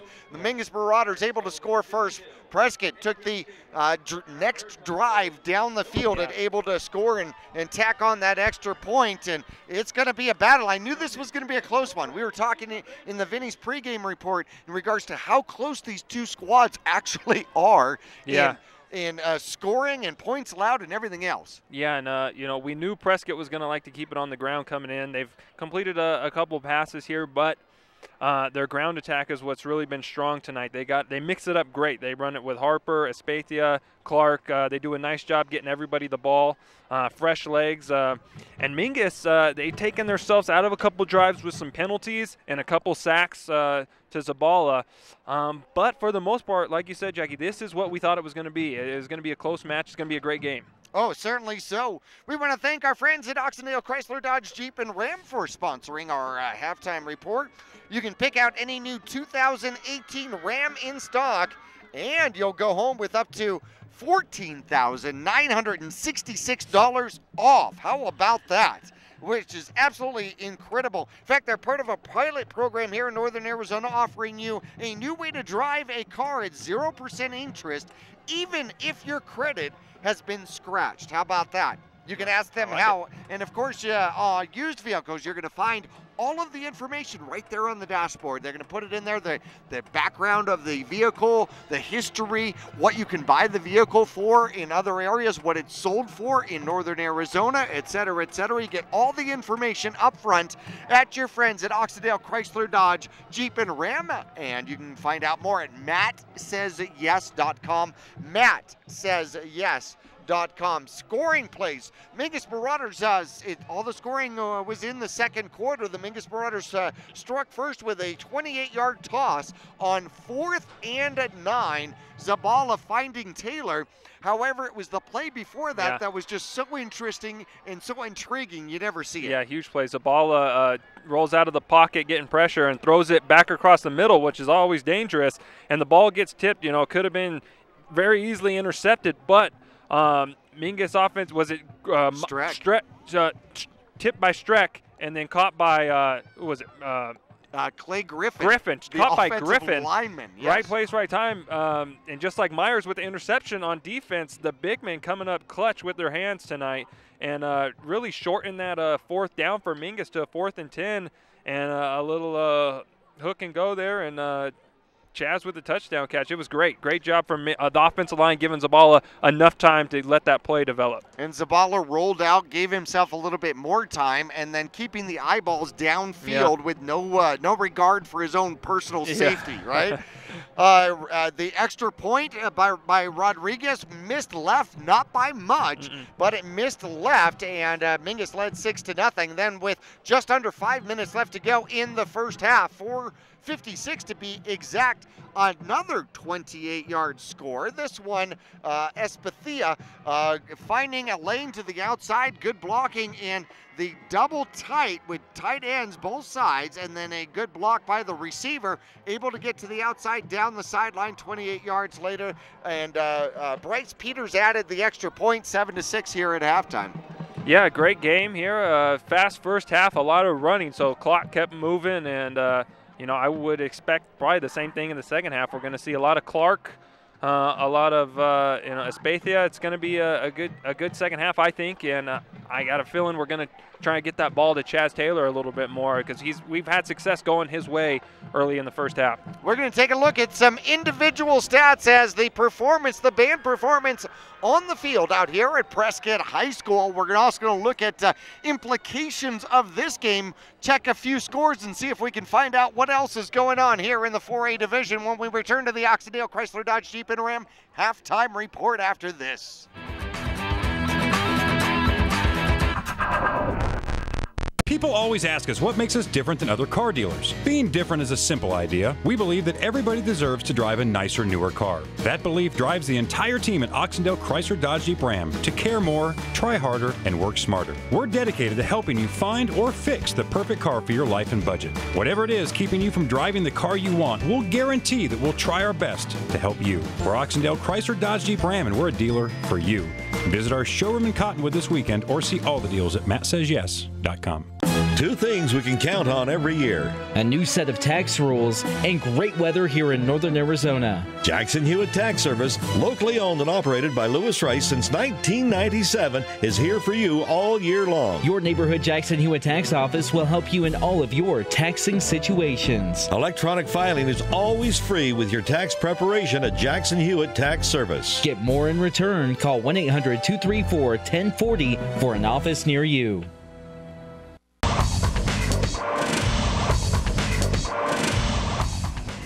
Welcome back here at Prescott High School. The band is on the field and looking fantastic out there. The Mingus Marauders trailing the Prescott Badgers by a score of 7-6. And I'll tell you what, it has been an exciting first half, and it's been back and forth seesawing, quite honestly. Mingus was in range to actually get a field goal earlier in the game, chose not to, went for it, and ended up turning the ball over on downs, hurt themselves a little bit with penalties. So far in the game, 3 penalties against the Badgers for 25 yards, 3 penalties against the Mingus Marauders for 35. Austin Clark throwing the ball is 2 for 5, 14 yards in the air. Has been picked once, and Gabe Myers, number 55 with that one, just dropping back into coverage from a defensive end position. How about that? On the ground, Austin Clark has torn it up all over the place. He's had games of almost 400 rushing yards this year. How about that? Yeah. Mingus has held him to 22 yards on 7 carries. That's great. You know, he's the heart and soul of this offense, and if Mingus is able to shut him down, then it's going to force other players for Prescott to step up. who haven't really had that responsibility a lot this year. So hopefully Mingus can stall Clark and force others to step up and make plays. Well, Espathia has stepped up. He's got 423 yards coming into the game, and he's got 5 carries for 62 yards and a touchdown. Ian Porter, number 40, adding in 2 carries in there for 20 yards. Receptions by Nate Kohler out there as actually Nate Kohler had a 7-yard run as well. So in the first half, for a squad that has over 3,000 rushing yards on the season, the Mingus Marauders have kept him to 111 rushing yards. Very respectable. Yeah. Very respectable. On the opposite side, the Mingus Marauders, Zabala has had a decent first half. Nonetheless, he is 7 for 12, 1 touchdown, no interceptions. His touchdown came to Taylor. On the ground, Alex Nelson is having trouble with the speed. There is a lot of speed on this Prescott defense, and Alex Nelson, who loves to get to the outside and then able to find a way to juke around. He's got 17 carries, 40 yards here in the first half, 1,651 yards, which of course takes him past number 3, Heath Melton, or pardon me, number 2, Heath Melton. So he now holds the number 2 spot for all-time Mingus Marauder rushers, and eyeballing down the road, still needing a little better than 120 yards, Mike Rohrer, the number 1 spot with 1,767 yards. Chris Matthey has 5 yards on 1 carry. Zabala's been sacked twice, and that big snap over his head in the first drive, that hurt. That was a 25-yard loss as well. Chaz Taylor, 2 receptions out here in the first half, 1 for a touchdown, 58 yards total. Nelson has a reception for 15 yards. Streck, 1 for 20, and Marquez Mestis, 2 for 19 yards. We'll take a break. Catch up on a couple of other scores and take a look at expectations of the second half. Once again, the Mingus Marauders trailing the Prescott Badgers 7-6 here at halftime at Prescott High School. We're back after this.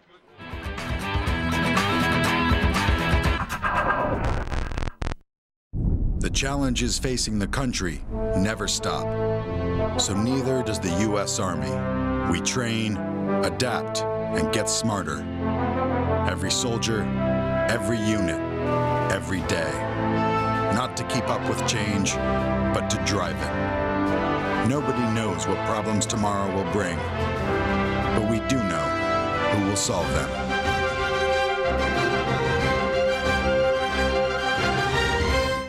Cliff Castle Casino Hotel. The perfect place to eat. The perfect place to party. The perfect place to laugh. The perfect place to bowl. The perfect place to play.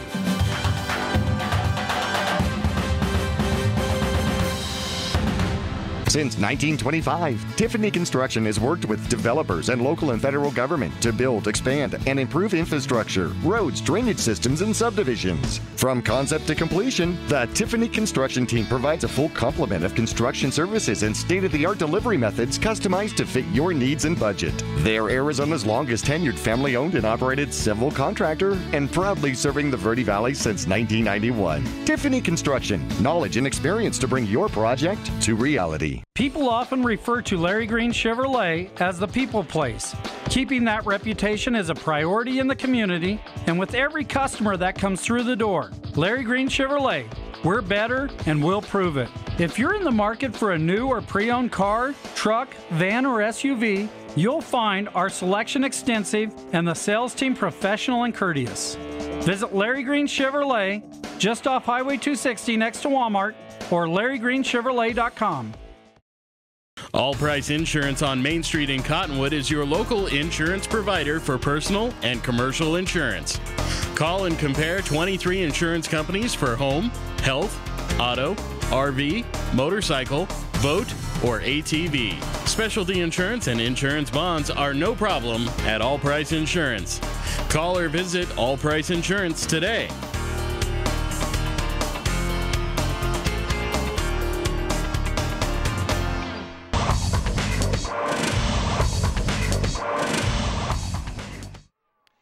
back here at Prescott High School. It is 7-6. The Prescott Badgers leading the Mingus Marauders here at halftime. And we want to thank Oxendale Chrysler Dodge Jeep and Ram for being our halftime sponsor. They are a dealer for you. See all the deals at Matt Says Yes or their Cottonwood location on the 89A bypass here in Cottonwood. By the way, coming up on the 3rd, playoffs would start the 2nd, but coming up on the 3rd, Verde Valley TV will be at Sedona Red Rock High School for the Northern Arizona Youth Football Championship Day. 6 different games, 2 Mighty Mite games, 2 minors games, and 2 majors games. So basically young men and women, young men and ladies from ages 5 all the way up to 14. And we'll be playing third place games and, of course, championship games. And you can catch all of those on Verde Valley TV, Suddenlink Channel 2 and Cable 1, Channel 56. Always a fantastic time. Kind of reminded me because they were bringing the Prescott Mighty Mite team out on the field, which is great. You remember Bumper Ball? Oh, sure. Yeah. That was fun, huh? A lot of fun. A lot of fun. You're out there running around. You're falling down. Your helmet weighs more than you do. It's great. That is true.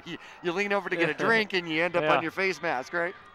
That's right. Hey, what do we know in regards to scores? Well, obviously, this one, Mingus trailing by 1, 7-6. Yeah, just a couple here through the 4A division. Number 3, Desert Edge leading Lake Havasu at halftime, 42-0. I think we kind of expected that going into that game. Number 9, Peoria is beating Cactus right now, 27-19. Ooh. So that's one we'll keep an eye on there. And number six, Greenway leading Moon Valley 9-7.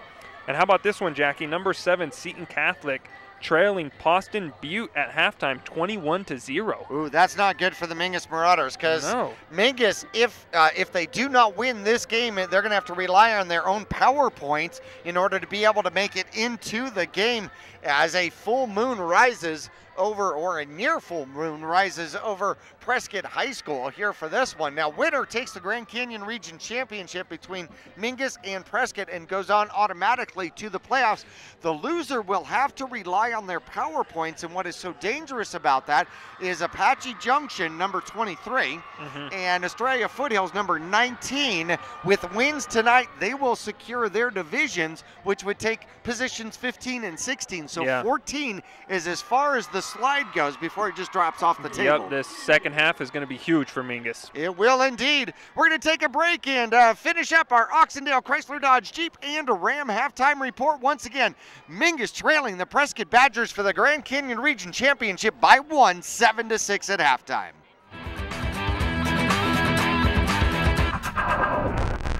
You're going to love the new interactive website from Roxu Screen Printers. Now you can create your custom t-shirt design online. Simply choose a t-shirt or hat style, easily upload your logo, or create the perfect design. Workwear, tees, uniforms, polos, and caps, and let's not forget those special occasion tees, all designed online by you. Go to ROKZOO.com, Roxu Screen Printing in Cottonwood, where clothing comes to rock. 24/7 at the all-new Roxu.com.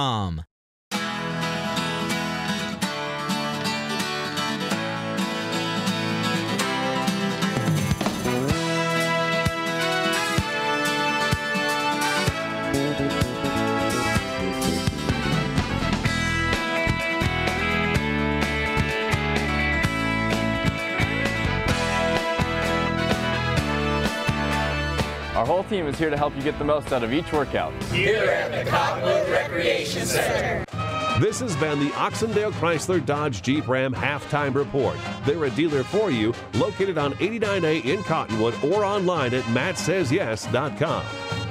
We'll return for exciting Mingus Marauder football second half action on KYBC 96.3 FM, online at myradioplace.com, or Verde Valley TV Cable 1, Channel 56, Suddenlink Channel 2.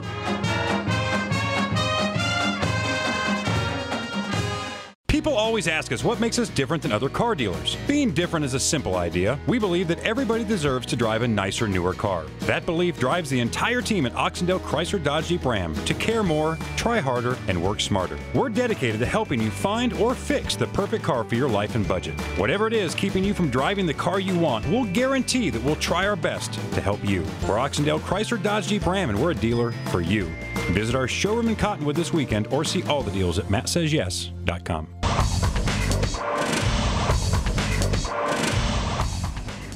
Well, from our standpoint here at Prescott High School, I'll tell you what, my stationary position has dropped about 40 degrees here since the start of the game. I'm about to reach for the second jacket I brought with me. Ooh, we're going to layer up. It's about that time. Got it. Mingus Marauders back out on the field. The cheerleaders with a phenomenal display leave the field. The Prescott Badgers returning as we've got just a little bit of time before the second half. Any other updates and scores? So the Saguaro Cougars of Tucson are tied up in a close game here at halftime, 14-14 with Catalina Foothills. So that's going to be another one we'll keep you updated on. And again, a lot of teams behind Mingus making some moves today, or so far in the first half. Again, just the first half. You never know how those games are going to turn out, but that's why Mingus must take care of business tonight. Absolutely, yeah. Mingus has got to control its own destiny.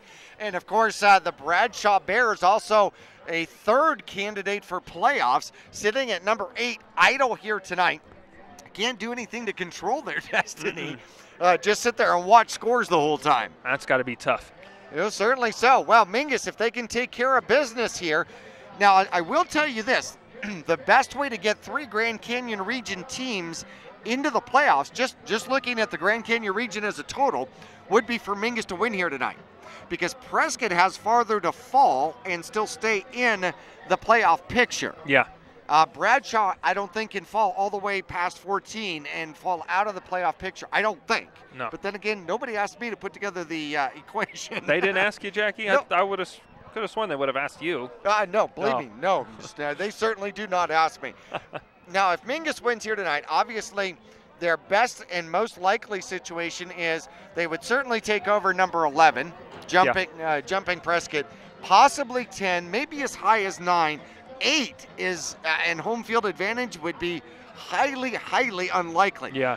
But depends on what happens in front of you. Yeah. Okay, Tucson Saguaro, who is currently sitting at number 5, if they lose to Catalina Foothills, where does that put them? Yeah. What about Peoria if they beat number 4 Cactus? They were leading at halftime. Yeah, I mean, there's a lot of questions that are going to be answered here within the next coming hours. That is true. Now, at the same time, Mingus' schedule is not helping very well. No. Mesquite trailing at Scottsdale Saguaro, 35-0. Yeah, they're down 35-0 over there, and we knew that was going to be a tough. Anytime you go up against Scottsdale Saguaro, you're in for a tough night. But again, PowerPoint's not looking good for Mingus tonight. No, and Seton, something has certainly gone awry for that program. Yeah. Losing 69-0 last week to Scottsdale Saguaro, and then they got their hands full here tonight, also struggling. Yeah, Poston Butte up 21-0 on them at half. That's usually not a score we would see from Seton. But you think after getting blown out by Saguaro, they would come back. A little bit stronger, but we don't know what their situation is there. Who knows? They might be missing a couple of players. We don't know, but we do know that they're going to be in for a tough second half. Certainly so, and they're sitting number 6, and so a loss to a Poston Butte team, could they move out of the top 8? Interesting. Yeah. Holy cow. The deck is shuffling in odd directions out here. In fact, it's more like throwing all 52 cards up in the air, quite honestly. Want to thank Oxendale Chrysler Dodge Jeep and Ram for our halftime report sponsorship. The Mingus Marauders coming out to kick off in the second half. And Dominic Rennick will be kicking off, the sophomore for the Mingus Marauders, as the squad out there in zebra colors just remembers that they got to switch sides. Yeah, they say, hey, we're not going this way, we're going the other way. Right. Well, ironically, this is how it ended. Mingus was going left to right across your television screen, and Prescott was going from right to left. And so that's how the first half ended, and apparently that's how the second half is going to begin. All right, so Prescott Badgers certainly dangerous on the return team out there. Rennick kicks off, boots it near side. taken by one of the short men and covered quickly, but past the 40, number 11 on the return out there for the Prescott Badgers, and that is going to be Ruiz, and he'll get past the 40 out to about the 41. All right, and now here we get to see this Mingus defense who, you know, you sit at halftime there for quite a while, a long halftime there with that performance, excellent performance, but again, a long halftime. You come out, now you got to start on defense here. Stack formation, 2 receivers either side. Clark in the backfield takes, throws, near side, has a man covered quickly by Mingus, and at the line of scrimmage or just past.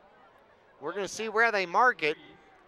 Holy cow, the line judge on this side gave him almost 5 yards. But they're going to mark it back for a gain of about 3. So the quick pass to start the second half out there from Austin Clark out of that stack formation. Offset eye now for the Badgers at the 43, 44-yard line. Handoff and up the middle, driving, good blocking, decent gain. Give him another 3. It's going to be 3rd and manageable, 3rd and 3, maybe 3rd and 4. And on Espathia on the run. His first run of the second half. Yep, so now it brings up a big 3rd down here right around midfield. If Mingus is able to hold, it'd be interesting to see what Prescott decides to do here and early on in the 3rd quarter. Offset eye, stacked receivers. Yep, stacked receivers to the near side now. And there's the snap. They hand it off. Coming, trying to get to the outside is Porter. Porter caught. No, it's going to be Espathia just short of the 50-yard line. I think he's short. Oh, yeah, he's definitely short there. A nice job from Mingus with the pursuit. Defense all coming downhill there, and it looks like they are going to bring out the punt team. But as you said, the JV went with a fake last night, so that is not out of the question here. You got to look out for big number 4, Aaron Green, at the up ahead of the punter there to take this.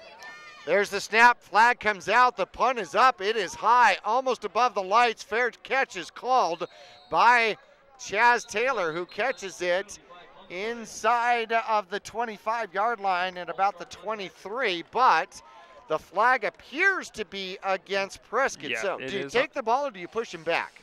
We'll see here what they decide to do. 23-yard line isn't a phenomenal starting point. And it looks like Mingus is just going to go ahead and take the ball. Now, taking the ball also means that you don't have to field a punt again. And sometimes you go to field a punt, or they're going to give him 5 yards. Yeah, they're going to give, how about that? They'll give him the 5 yards at where the punt was caught, so they have the option there. How about that? Well, you know what? I like that idea better. You don't have to field a punt and you get the yardage. How about that? Yeah, now we'll get to see Zabala coming back out on the field with this offense. I'm sure Coach Ortiz cooked something up there at halftime for this 3rd quarter. Well, the cooking was just to get warmth into the locker room. Yeah. All right, 1st and 10 for the Mingus Marauders from their own 34-yard line. And real quickly, just a quick trap up the middle by Nelson. Nelson gets just a tad, and they're going to give him 1 on the carry. Nelson has had some tough yards here, only 40 yards, held to 40 yards in the first half, even though it was enough to take over the number 2 spot for the all-time rushers for the Mingus Marauders. 2nd and 9 now, and the ball at the 27-yard line of the Mingus Marauders. 1 back in the backfield, trips to the near side. There's the snap. Nelson goes to the outside, caught by the arm and ripped down in the backfield, and that's going to be a loss of about 3. Can't get around the edge. Yeah, that was Ian Porter, the running back / linebacker, able to get his hands up around the jersey, the shoulder pad of Nelson, and spun him around. Nelson very accustomed to having the speed to get around that tackler. Yeah. Like I've mentioned a couple of times, the Prescott Badgers definitely have speed on their defense.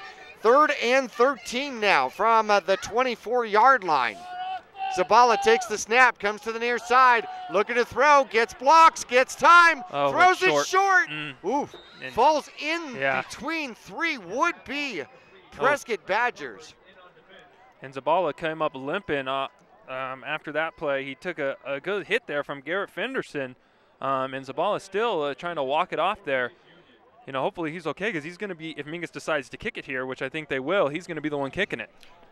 Well, not only that, but Zabala's had some issues with a knee earlier in the season, and we, for multiple reasons, do not want to see any further issues with that knee. No, not at all. Boyd is back for the Prescott Badgers. There's the snap, and a quick kick once again comes to the near side, and it will take a sideways bounce. That's going to be phenomenal position for the Prescott Badgers. They will start at the Mingus Marauder 41-yard line.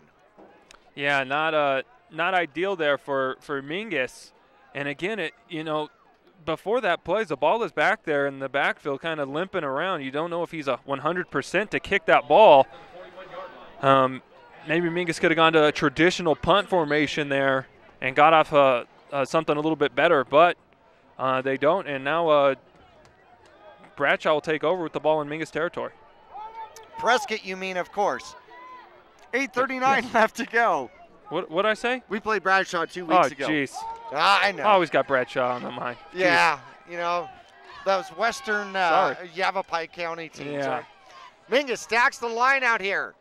I formation, quarterback keeps it, has a man, throws it to the outside, complete. Ian Porter streaking down the sideline, inside the 30 for Bradshaw. See, now you got me doing it. Sorry, how about Jackie. that? That's my fault. Yeah, no kidding. First down for the Badgers. And coming off the field defensively is going to be Nelson. So that's going to set up at the 31-yard line, give him a gain of 10. Offset I once again, handoff. Espathia winds his way through, gets caught, short gain, maybe 3. And that'll go inside the 25-yard line for the Badgers. Yep, and now this Prescott offense in no hurry here. Everyone looking at their wristbands, getting the play.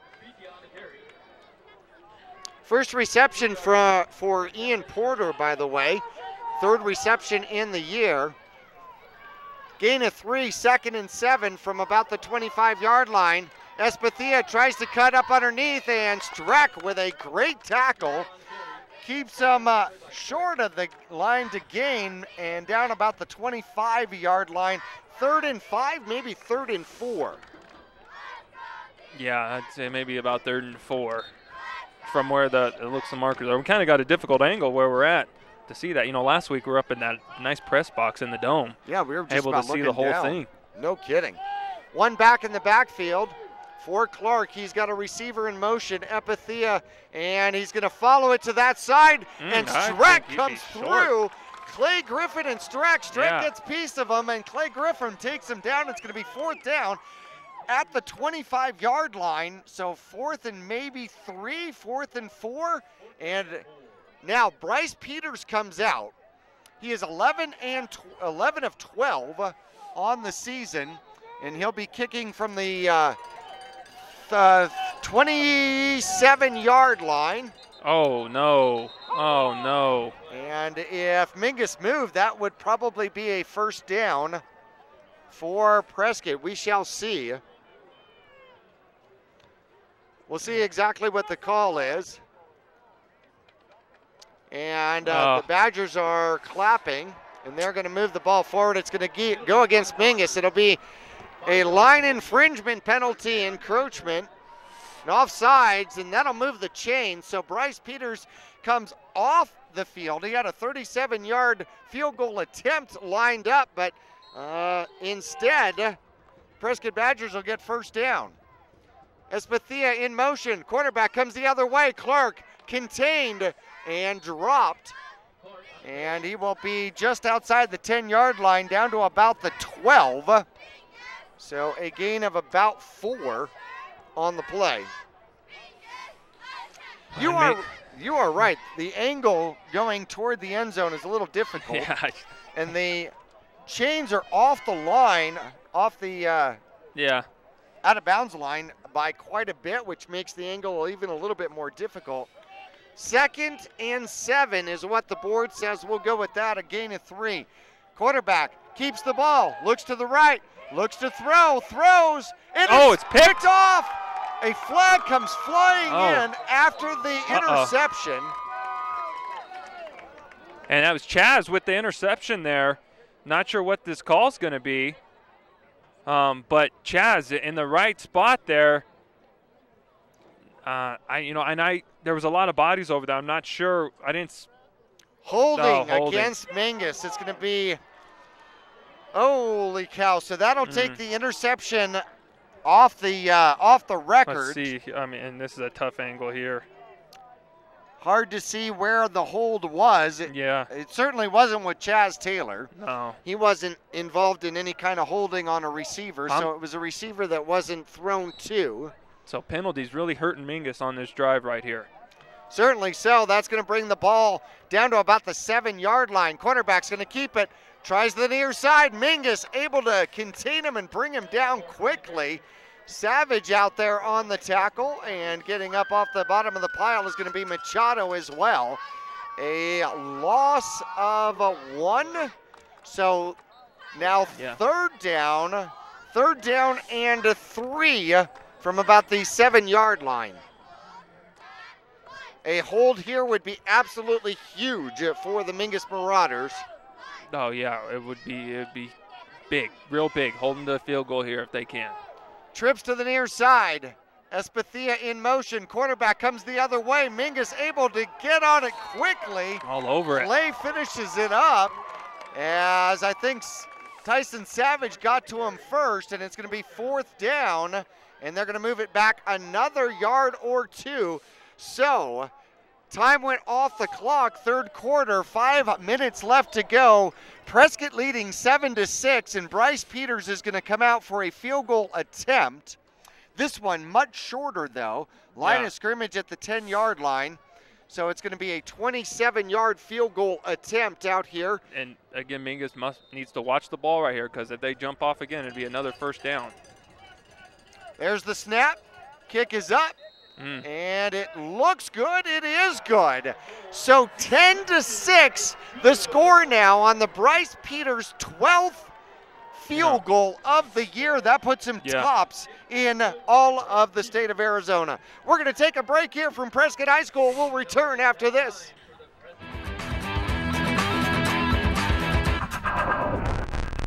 All Price Insurance on Main Street in Cottonwood is your local insurance provider for personal and commercial insurance.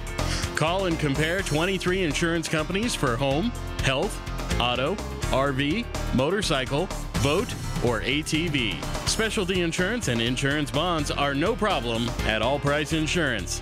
Call or visit All Price Insurance today.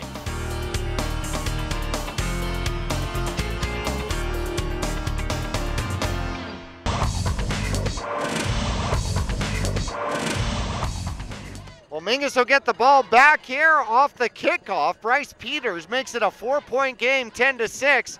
He'll kick this one high and toward the end zone. It is returnable by the Mingus Marauders. Here comes Nelson looking for somewhere to go. He winds his way through, finds a hole, and almost popped all the way out. I thought he was going to squirt out of there, but they're able to close down the hole real quick. And but a nice return there. Mingus will have the ball at the 30. And that was Mingus gave up 3 points there, but that was a win for the defense. They forced Bradshaw into a long field goal. They jumped off sides. Prescott, I'm sorry, geez, I'm so sorry. They forced Prescott into a field goal. Prescott driving, Mingus with an interception, but a flag on the play. Continue the drive for Prescott and able to hold at the goal line. So nice job from Mingus defense. Streck in motion, a screen pass. Nelson has it, blockers downfield, and he's off to the races. He's at the 40, the 30, the 20, the 10. Touchdown Mingus. No flags on the field. 70-yard touchdown screen pass for the Marauders, and then one play later they take the lead. Yeah, nice play call there from Coach Ortiz. Prescott again bringing pressure and drops it off to Nelson, and nobody around him. And then, again, he's finally able to get into some open space. And we know what he can do when he does that, and he just takes it to the house. Big-time score there for Mingus. Rennick comes out to kick the extra point for the Mingus Marauders. Hold is going to be by Zabala. Huge extra point here because it could make it a 3-point game. Big, real big right here. Offensive line has definitely got a block here. Rennick is set. There's the snap. Kick is off the bottom of the goalpost. No good. He hit the line drive. No good. So the score remains Mingus 12, Prescott 10, 4:27 left to go in quarter number 3. We'll take a break. Come back for kickoff after this.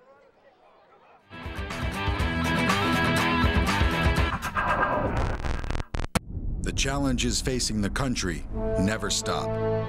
So neither does the U.S. Army. We train, adapt, and get smarter. Every soldier, every unit, every day. Not to keep up with change, but to drive it. Nobody knows what problems tomorrow will bring, but we do know who will solve them.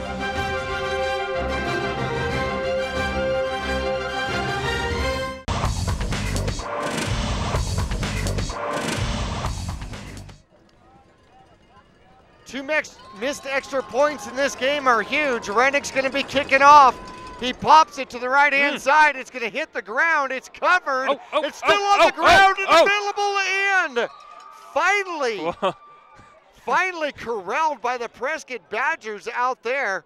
Holy cow, number 11 will able to get on it, Ruiz. And he'll get the ball. Prescott will take over at the 32-yard line. I'll tell you, time must have gone incredibly slow for that young man as he couldn't find the handle. Oh, man, he was right at his feet, but he just kept kicking it around, and he's finally able to jump on it. Mingus, and they do it. They practice this a lot. They bust their butts down there and almost able to come up with that. If they would have got that, that would have been a huge momentum swing. One back in the backfield for Clark and the Badgers. There's the snap. They do hand it off. Inside it goes. Porter with the run, and he is denied. He is actually reversed directions out there by Streck. Yeah, Streck really manning the defense out there tonight, and he was a big contributing factor on the hold down here on Prescott's last drive. Really just shooting a gap and able to take Clark down. There's the snap. Quarterback looks to throw, has the slant wide open. Overthrew his man, and Clark takes a hit at the end of it, and he is down. No flag. Intended receiver was Jacob Police, and he was wide open on the slant. Yeah, it's a good thing it was overthrown there because he had a lot of room to run if he caught that. So that'll bring up 3rd and 8. Prescott Badgers at their own 35-yard line, trailing the Marauders 12-10. Just under 4 minutes left to go in quarter number 3. There's the snap. Quarterback looks to throw. He's got time. Running out of time. Throws the ball downfield. Has a man. First down. Tackle out there. Thrown in between two men. It's going to be Taylor and Fanning on the tackle. It's going to be a hold on Prescott, though, so bring it back. Good, man. Mingus got back there, got pressure on Clark, and just Prescott offensive line not able to hold up there and forces the holding penalty. So now this brings up, it'll be about a 3rd and 17. And we'll see if Mingus wants to bring pressure here and try and sack Prescott back in their own territory. Well, if they can force a punt from this point, Mingus should have good field position, one would think. However, 3rd and long, the hold was way deep, and that is going to bring up 3rd and 30. How about that? That is going to be a super hold. Quarterback back, looking to throw, has a man in the middle, broken up as Streck cuts his legs out as soon as he touches the ball. Yeah, nice play from Streck. Holy cow, no flag on the field, and that brings up 4th and 30. Yeah, and now, again, that penalty, huge, because now this is going to flip field position, and Mingus is going to have the ball. And, if aren't anything crazy, they'll have the ball in great field position. Going back to punt is number 84, Clay Gross. And the punter, the strange formation, they spread everybody out. Good snap, good hold, kicks it up. It's short, but it's high, near side, and it bounces off a player and then out of bounds. Did that bounce off Matthew or Prescott? It may have. I'm not sure who it came down on, but it hit somebody right on the top of the shoulder pads. Matthew was blocking. The fire call obviously not heard, but it's hard to tell where that ball is when you're blocking. Yeah, and you know, you're listening, but you're focused on blocking right there. And Mingus fortunate that ball bounced out of bounds. Well, Mingus will get the ball here at the Prescott Badger 45-yard line. The punt, a net 20-25 yards. So Mingus in good position here. There's the snap. Quick pass near side, goes to Chaz Taylor, cuts it back inside, runs into would-be tacklers, and still a gain of about 5, maybe 6. Yeah, nice job of Streck out on the outside here with the block, able to free up some room for Chaz. And, you know, that play is there all night for Mingus if they want it. They're playing off of Chaz and Streck here, and until they make an adjustment, I'd keep going there. Well, that ties the record in receptions, ties for number 1 in receptions in a year with Chris Rice from 2002 at 42 receptions. And there's the snap. Quarterback spins. Zabala still on his feet, throws the ball downfield, finds a man, and it is. Is it caught? It was intended for Blenars, and they're going to say he dropped it. Oh, really? Into the breadbasket. He went down to catch it. And Zabala had 2 men on that side, went for the further one. Would have been enough for a first down. Ball was thrown, it was low where only he could get it, but still 3rd and 4 now for the Mingus Marauders at the 39-yard line of the Prescott Badgers. Quarterback looking to take the snap, has a man in motion, cuts it back up underneath, and will be tackled for a loss of about 1, and that'll bring up 4th and maybe 6. And that it looked like Nelson would if he would have pitched that to Nelson, it looked like Nelson could have ran, could probably still be running. Zabala must have seen something out there that he liked and decided to hold on to it. But now this is a big play right here, Jackie. 4th and about 6, 4th and a long 5. This is where you like when your quarterback is your punter, right? Yeah. There's the snap, and they are going to punt. Oh, that's a good one. Comes to the corner. That's a good one. That is fantastic. That's a good one. All the way down and stopped at the 1-yard line. Man, I am not going golfing with Zabala this weekend. No, and now this is an excellent opportunity for the defense to get a safety here and make up for those 2 missed extra points. Do not be over-aggressive, though, because I've seen a lot of big plays happen right from the goal line area. So it's going to be 1st and 10 from inside the 2-yard line for the Prescott Badgers. Exactly 2 minutes left to go in quarter number 3. Mingus nursing a 2-point lead, 12-10 over the Prescott Badgers. Man, I told you this was going to be exciting. Defense set. Quarterback over center, and he'll keep it himself. Mingus drives him, and a penalty flag flies. What? Now, is that a penalty flag down there? Oh, what is that, a face mask? Is that what he called? Oh, man. If that's going to go against Mingus. And they are going to move the ball out of the end zone area. Oh, wow. Oh, my goodness. That is going to be a 15-yard penalty, an automatic first down, and that puts the ball much more respectable for the Prescott Badgers out at the 20-yard line. And that hurt. I mean, that takes away the great punt from Zabala. Man, that really hurts right there. It does. So a 3-yard gain and then add 18 yards in penalty or 15 yards in penalties. And quarterback hands it off. Mingus gets to it. Hayden is on the tackle as well as Streck. Short gain for the Prescott Badgers.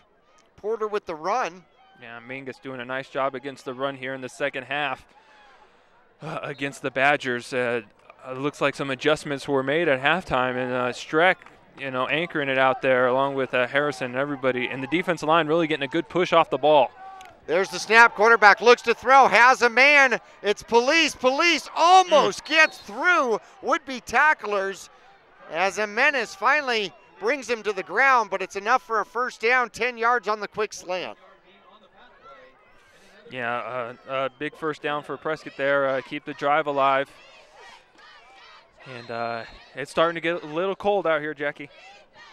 Certainly so. Prescott's going to be more inclined to the weather. Man in motion. Quarterback looks to throw.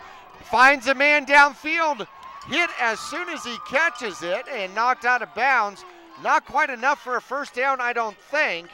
But we're going to see where they mark it. Number 33, it looked like, was on the reception. That's Rhett Pierce. Yeah, and so clock running here. Just about 30 seconds to go here in this third quarter. And Prescott starting to move the ball. 8 yards on the reception out there to Pierce on the far side. Handoff up the middle, contained, driven back as Espathia is denied. He's close, but I think he's short. It's going to bring up third down for the Prescott Badgers. Yeah, and it'll be interesting if they are able to get this play off before the start or before the end of the third quarter. And whistles blow. Looks like the refs weren't set up. Or are they asking for a measurement? Well, that'll be interesting. It looks short from our perspective. It definitely looks short from up here. But the lines aren't always straight on this field. As the hump gives a different perspective. It really does. Yeah. And, oh, wow, and Prescott decides to take a timeout right here. Okay. Timeout with 8.1 seconds left to go and quarter number 3. You could just let the clock run out. And then you can talk about it. Yeah, so we'll see if that comes into play here later in this ball game. Well, maybe somebody was mistaken and they thought this was the end of the fourth quarter, right? Yeah. But then again, if it was the end of the fourth quarter, you're not worried about getting the 1 yard, right? No. You're worried about getting the 46 yards. Yep. 3rd and 1.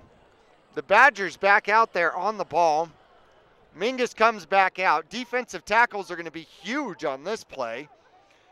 Certainly imagine a quarterback sneak, I formation also. Oh, Mingus got everyone on the line. Got to be careful here. They don't bounce it to the outside. A quick slant could be dangerous. Quarterback keeps it, and a push from behind, and no, they do not blow the whistle. How about that? There is a flag. I think this might be I don't know if this is going to – now I wonder if they're going to give them a first down, and then the flag will come afterwards. But I don't know what the call is. Well, Austin Clark with the quarterback sneak appears to have gotten up to the 45-yard line, which would be enough for a first down if they give him that spot. So it's a personal foul against the Badgers. So it is a first down, but personal foul. So they got, to the 45, 15-yard penalty, take them back to the 30. So, it is. I would say it's a win for Mingus here. They're marching. They're almost to midfield. Move them back. Make them work. 1/10 of a second left to go in the third quarter, and I'm not even sure why they lined up. Yeah. The 4:48 begins on the other end of our commercial break here at Prescott, the Grand Canyon region. Up for grabs, the Mingus Marauders in the lead, 12-10. Will return after this.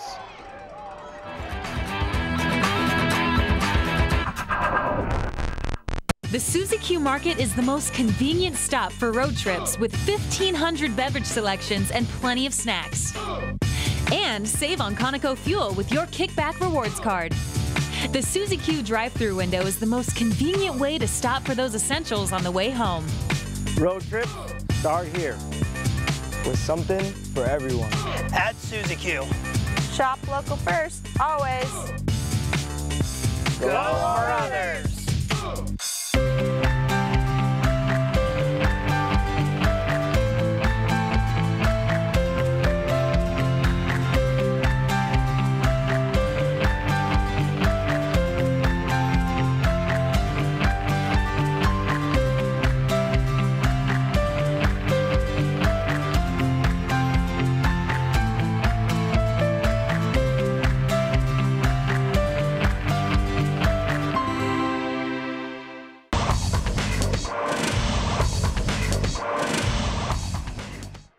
Prescott Badgers come out with a quick slant, goes 20 yards from Clark to Police. And that will pick up the first down and give the Badgers. And Mingus is running people in and out and barely got that off in time. Another slant. Oh, and it's a fumble! Oh, and I think that might be a helmet-to-helmet hit right there, but it. Mouthy with the hit, and on the reception was going to be Ruiz. He had the ball, fumbled it. If it stands, it goes for 7 yards, but then we will wait and see what the flag is. I think, did he have control of that? Did he? No, it happened really fast. It did indeed. Oh, man. And it's going to go against Mingus. You can tell the crowd not happy with this. Yeah, it was, I mean, it was a bang-bang play. And this, I mean, and now this is a huge penalty against Mingus. And now, so they had the ball. What? So no reception, but they do give him the 15 yards. So the ball now sits at the 30-yard line. Well, now the ref's coming over here. Is he coming to talk to somebody, or?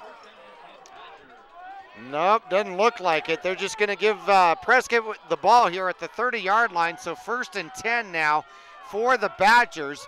Quarterback takes the snap, has the man open, and it is broken up. That little wheel route, Nelson read it and came over and made contact with Boyd as soon as the ball was up there. Yeah, nice job of Nelson staying home right there, not fooled at all, and great positioning and able to really, a smart throw from Clark, just airmailing it out there, because if he would have thrown that on the line, Nelson picked that and take it to the house. 2 receivers to the near side, 2 receivers to the far side. Porter's in the backfield with the Badgers. 2nd and 10 from the Mingus Marauder 30. Badgers trail the Marauders by 2. Clark looks to throw, rolls, has a man near side, spins off a one-man and may have enough for the first down. And that's going to be 83 on the reception, Braden Nelson. Did I get that right? Yes, Braden Nelson. And they are going to move the chains. 10 yards on the reception to number 83 out there. So throwing the ball here in the second half are the Badgers. There's the snap. They give it to Porter. Porter tries to break free, almost gets away from the tacklers. Short gain, maybe 2. Yeah, and Machado there on the takedown and a short gain there. So now Mingus defense, they've come up with some stops down here before. They had the interception early in the game, and then they were able to hold Prescott to a field goal in the 3rd quarter. So a big stop here would be huge for Mingus. Spread formation once again. Their lead receiver Aaron Green on the left-hand side. Quarterback takes the snap. He'll roll, looking downfield, and throws it away, throws it in between receivers out there. Green, well covered, picked up by Chaz Taylor. I think that's where he wanted to go. So now 3rd and 7, maybe 3rd and 6 from the Mingus Marauder 15, 16-yard line.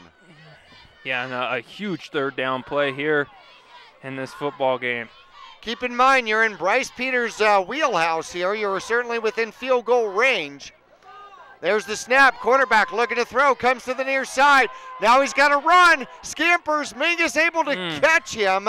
And it's going to be short. It's going to bring up 4th down as he gains about 2 on the play. 4th and 4. Austin Clark, good coverage downfield, had nowhere to go, so he tucked and ran. Yeah, no hesitation from this Prescott Badger team. They send out their kicking game, and Mingus again has to watch the ball right here. 31-yard field goal attempt. A good field goal gives a 1-point lead. The kick is up, and the kick is no good. The kick is no good. Mingus' defense holds. 10-11 left to go. The lead maintains 12-10 in favor of the Marauders. Kickoff coming up right after this.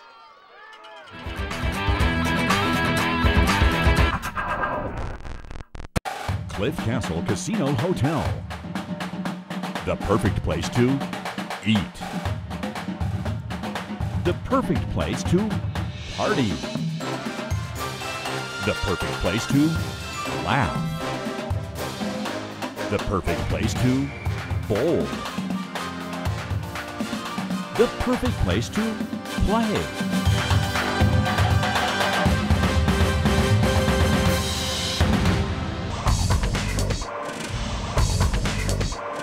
There's the snap. Nelson will cut it back up underneath. First play for the line of scrimmage.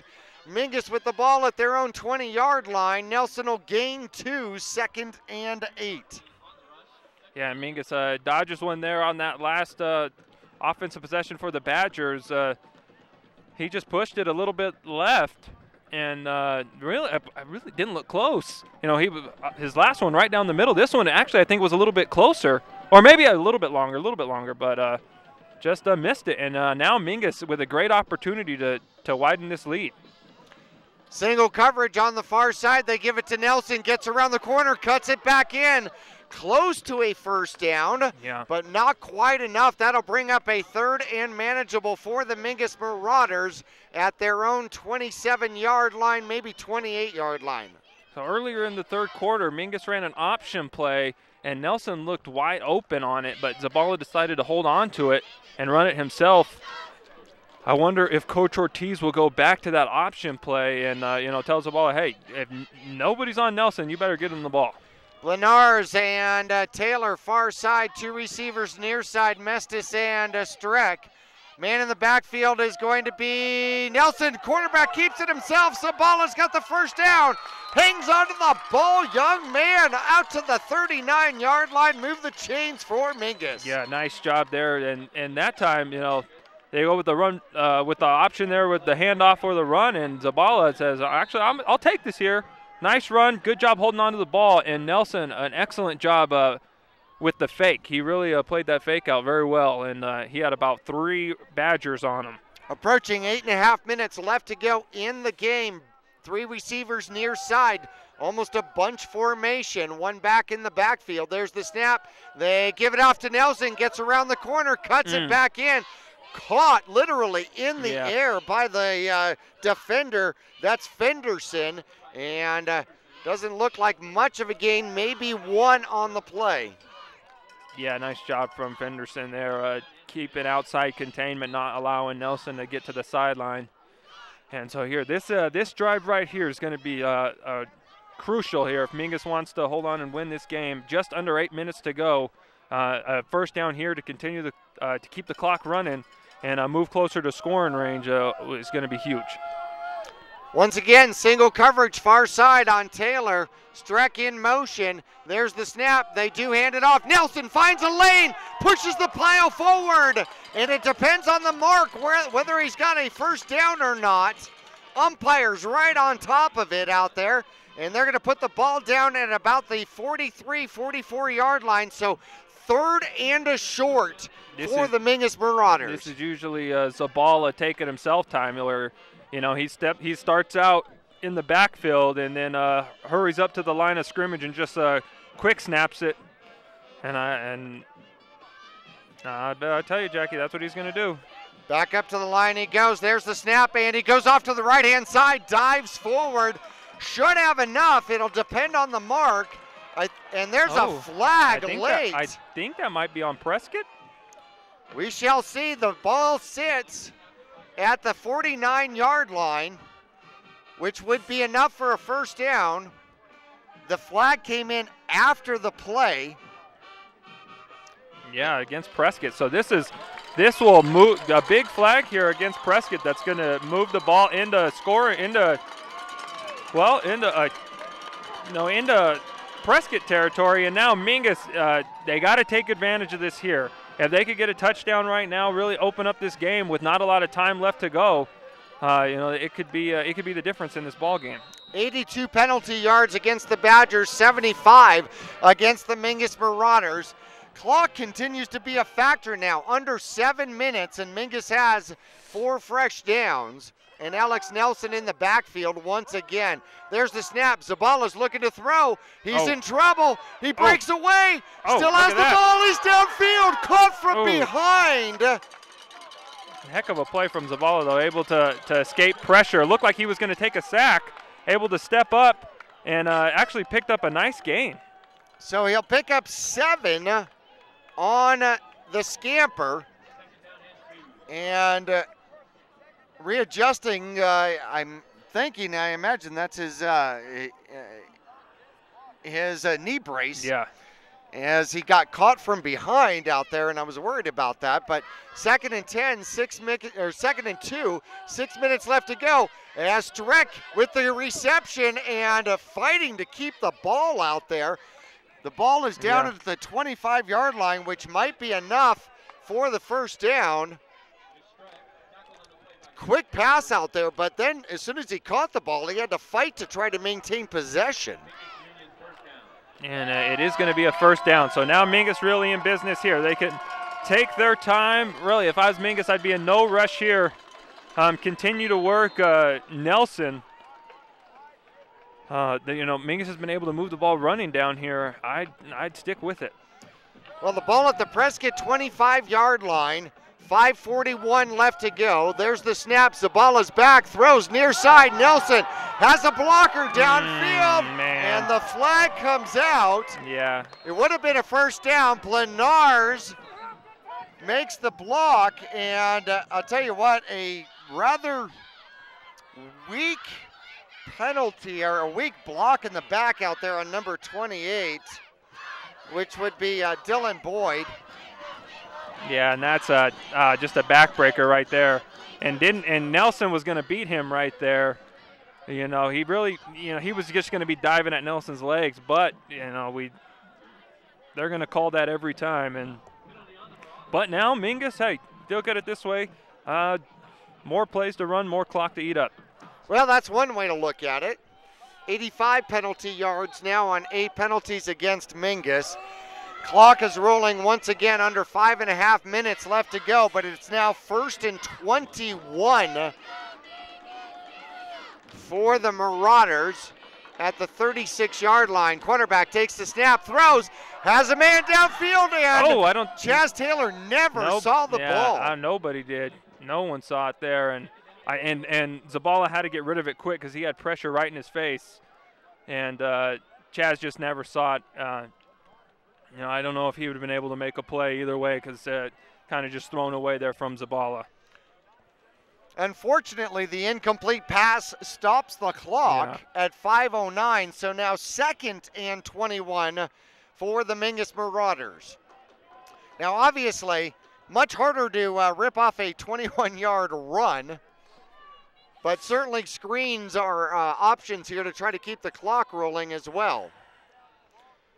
Zabala reaches over, talks to Nelson, takes the snap, looks to throw downfield, has a man, Streck's open, and it's broken up at the last possible moment. Number 21, Hunter Kronberg. Yeah, it looked like he got a hand on it. Came right across the front. Streck was open downfield. And that would have definitely been a nail in a coffin, but now 3rd and 21, 5:03 left to go. Yeah, that was just a great play there from Prescott. And now big 3rd down here. You'd like to get, if you don't get the first down, at least get a nice chunk to maybe put yourself in field goal range. I don't know, or I think if Coach Ortiz was close enough, he'd go for the first down. But we're going to have a timeout here taken by Mingus. Yep, they're going to talk about it. We're going to take a break with them. 5:03 left to go. Mingus still leading 12-10. 4th quarter, Grand Canyon Region up for grabs. We're back after this.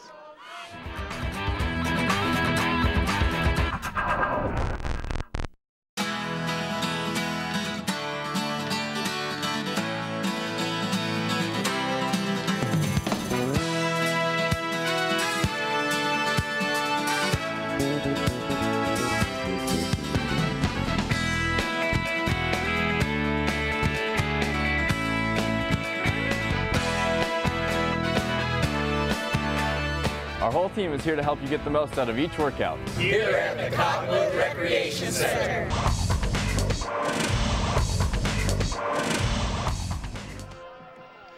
Huge third down play for the Mingus Marauders out here tonight. 5:03 left to go. It's 3rd and 21, which probably looks like it's about 1.5 miles at this point between the sticks. 3 receivers to the near side. Empty backfield for Zabala. There's the snap. They bring pressure. Oh, no. Zabala is sacked at about the 43-yard line. So he'll lose 7. Pressure came quickly. Not much he could do with it. Yeah, Zabala really no chance right there. I mean, Chaz couldn't even get out of his break before Zabala was on the ground. And I did see Coach Ortiz motion to Zabala to punt it. And I think this is the right play right here. Zabala able to pin him deep last time. But you don't want to give Prescott the ball back right here because they just need really 30 yards to get into field goal range for him. Prescott comes for the block, and a wobbly kick goes out of bounds, probably right around the 30-yard line. Let's see where they mark it. They're going to mark it at the 31-yard line. So Prescott will take the ball back over with 4:21 left to go.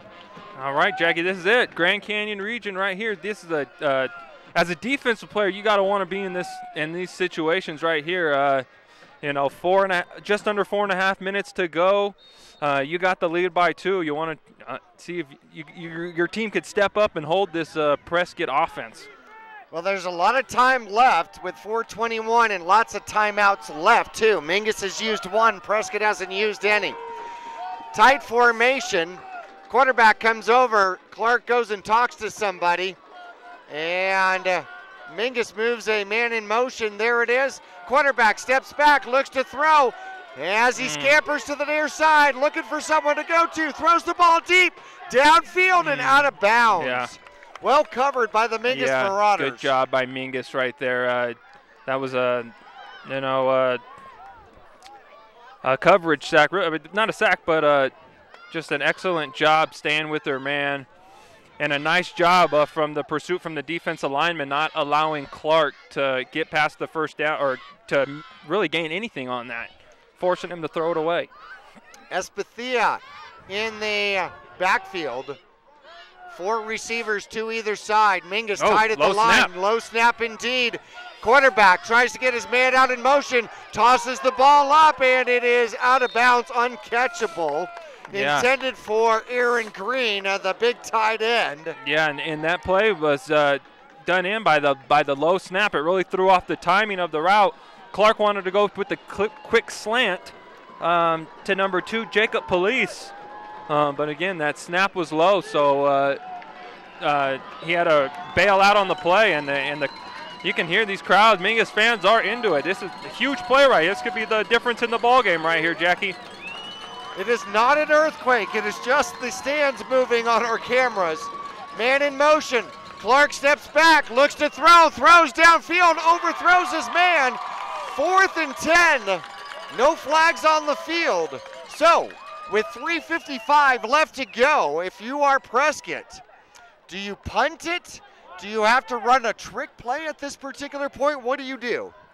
Right here, Jackie, I think, I don't know, Jackie. That's why I'm not coaching. I'm up here. I don't know. Nelson is back. The punter is out. Nelson is about at the 45-yard line, creeping up to the 50. Good snap, and the punt is up. It is deep. Oh, that's a good is kick. more than happy to let this one roll, and it will roll. Tremendous punt down inside the 20, down to the 15-yard line. So 3:45 left to go. Mingus leading 12-10. They get the ball back. Prescott still has 3 timeouts. So Mingus definitely has to get multiple first downs in order to be able to run out the clock. And this is where, that senior heavy offensive line's, Grand Canyon region, you're playing away at Prescott, hostile environment. You got to want this right here. You got to want it more than the guy across from you. You got to dig deep here, blow them off the ball, and just hopefully Mingus will be able to pick up a couple first downs and run the clock out. All right, makes you wonder whether or not Mingus is going to definitely keep it on the ground or not. Zabala out of the shotgun, talking to his receivers. They put Streck in motion. There's the snap, there's the handoff. Nelson contains the ball, gets a little, as he'll get out to just beyond the 15-yard line. 2nd and 9. Clock approaching 3:30 left to go in the game. That is now the 24th carry by Nelson. He's got 55 yards in the game on the ground. 2nd and 9, 3:15 left to go. There's the snap, and quarterback keeps it himself and gets taken down by Green with help. And it'll be no gain on the play. 3 minutes left to go. So a hold here by Prescott gives him the ball back and timeouts. This is a big 3rd down, Jackie. Huge. Mingus's punting game hasn't been particularly deep. No. Empty backfield for the Mingus Marauders. Zabala with the snap, quick throw out to Taylor. Taylor down the sideline, a penalty flag thrown. Now was that on, would they be throwing that on Streck out there? It would be short of the first down anyways, at about the 20-yard line. But the penalty flag looms large out on the field, and it will be against the Mingus Marauders. So it'll be maybe they're going to decline it and force the punt here for Mingus. And now if you're Mingus, now I can't tell what the down and distance is. But, I mean, you can't – if you go for it and you don't get it right here, then you put Prescott in field goal right off the bat. They're in field goal range. Yeah, can't do that. Unless Coach Ortiz has something tricky up his sleeve here, that he's been waiting for a certain situation like this, that he trusts his guys to come through in. Well, the punter is your quarterback at this particular moment. Plenty of room out there, so if a return by Boyd could set things up as well. And there's the snap, and a timeout is taken by Mingus. 2:31 left to go. Mingus a 2-point lead. We'll take a quick break with the 4th down punt coming up after this. Now, you...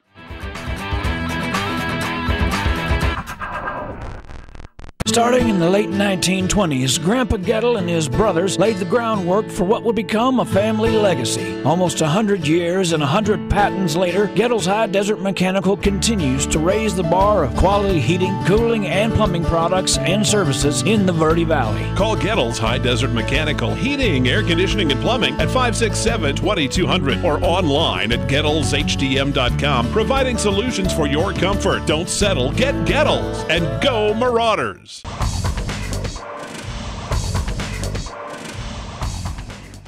Well, this is why I do not get paid the big bucks to be a head coach. So 4th and 4 from the 20-yard line, the Mingus Marauder 20-yard line. Mingus is looking to potentially punt the ball back. Now, the punter is your quarterback. You've got Taylor on the far side as a gunner. You got Mestis as a gunner on the near side. Blenars is out there.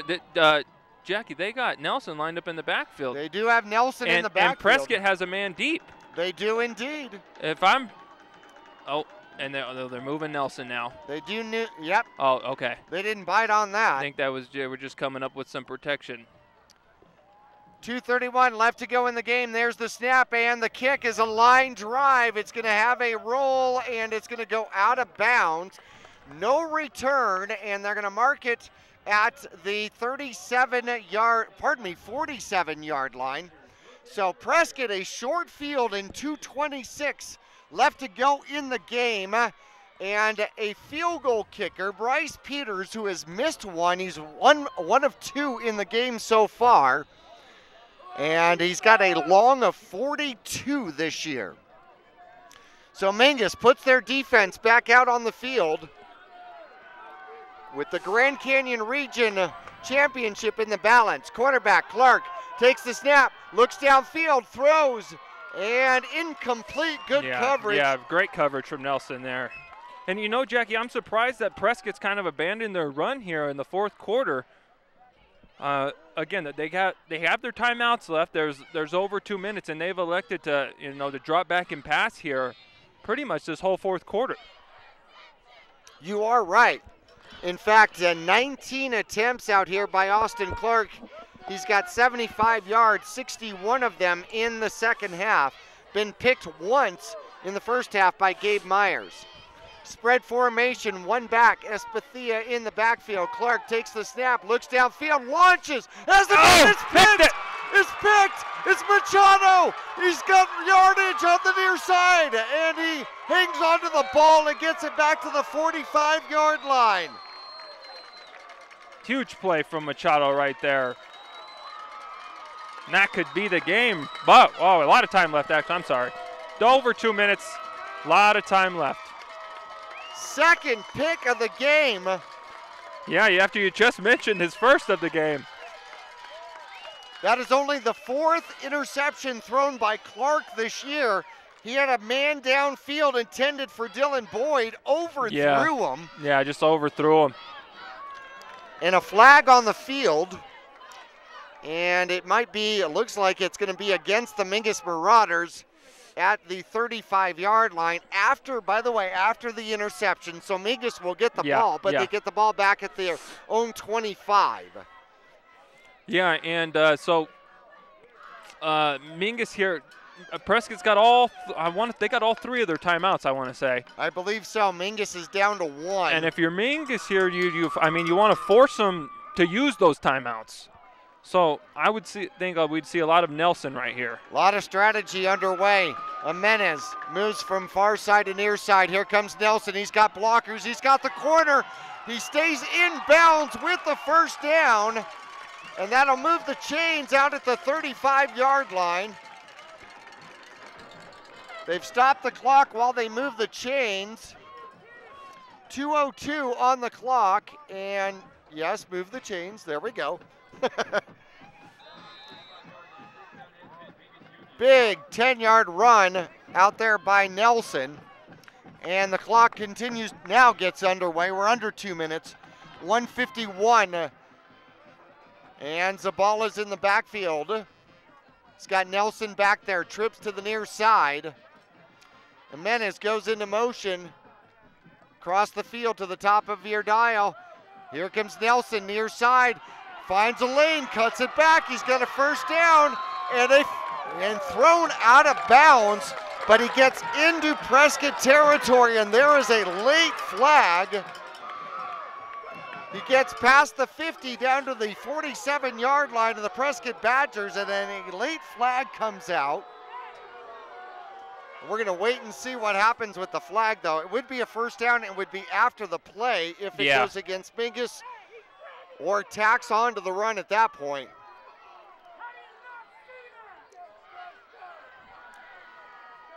$18 yards on the run for Nelson. He's got 83 yards in the game. Unsportsmanlike against Mingus. There must have been something said from Nelson. Can't speculate, don't know. Yeah, we don't know. So that's going to bring the ball back to the Mingus Marauder 39-yard line. I thought they were calling it on Prescott for kind of the late throw of Nelson out of bounds. Here's the problem. Well, actually, they give him the first down and then they move it back, and so it becomes 1st and 20. No, it's more than that. Now they're moving. Are they moving the chains back to be a 1st and 10, or what are they going to do with this? I don't know, but chains aren't even set up yet, and I don't know if clock hasn't even started yet, and Mingus runs a play before the clock has started. It's going to be a quarterback keeper, and that was just to get the clock rolling. Okay, so they moved the chains back, so it was 1st and 10, and a timeout is called. And we're going to take a quick break with him. 2nd and 5 for the Mingus Marauders. About under 1:30 left to go. We'll return to Prescott High School after this.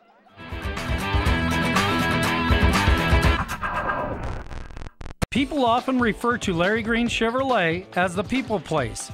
Keeping that reputation is a priority in the community and with every customer that comes through the door. Larry Green Chevrolet, we're better and we'll prove it. If you're in the market for a new or pre-owned car, truck, van, or SUV, you'll find our selection extensive and the sales team professional and courteous. Visit Larry Green Chevrolet just off Highway 260 next to Walmart or LarryGreenChevrolet.com.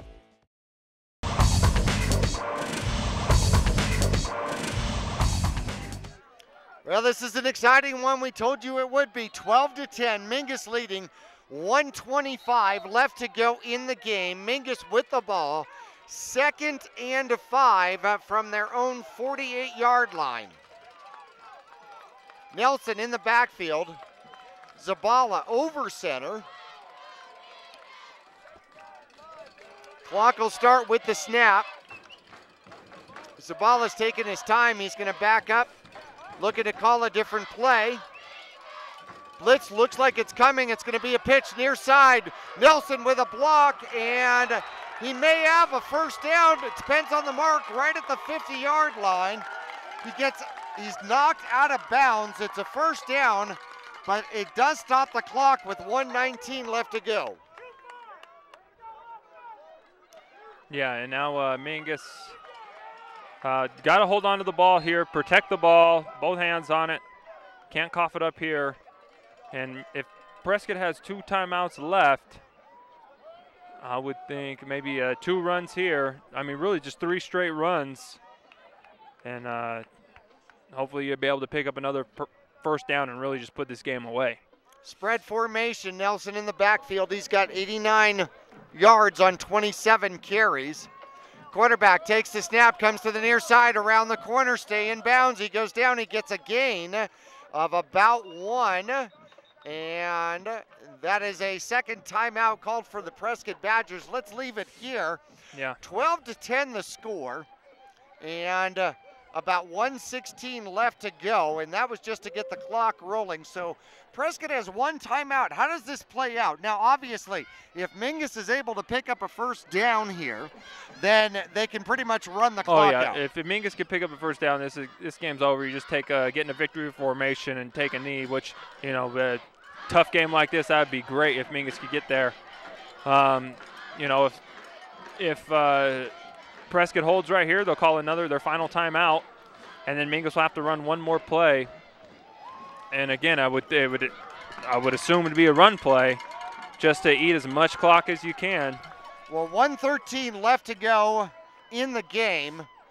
So a quick timeout, a quick timeout, and then run as much clock as possible. Yeah. And you leave about 40 seconds left to go in the game.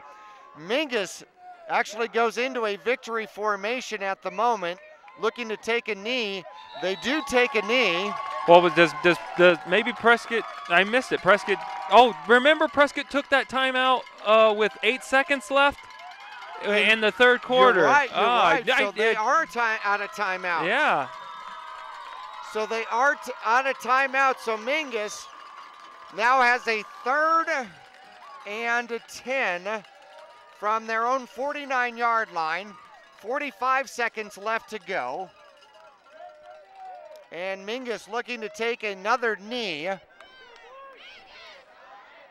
And we'll see if that's going to be enough to actually run the clock out, or if they will have to punt. 31 seconds left to go in the game, 25. And Mingus still sitting out there. And they do not have to punt. They do not have to punt. The Mingus Marauders win the Grand Canyon Region Championship once again. A 12-10 victory over the Prescott Badgers. An unbelievable game, Mr. Carson Sandoval. Oh, great game. You know, and this is what we expected coming into this. You know, 2 teams playing for the Grand Canyon Region Championship. it was gonna be a battle. We knew that from the beginning. And they get Coach Ortiz with the ice bath. He probably did not want that right now. And Mingus needs to get out to midfield right now and shake hands here. Yeah, they do. Yeah, they do.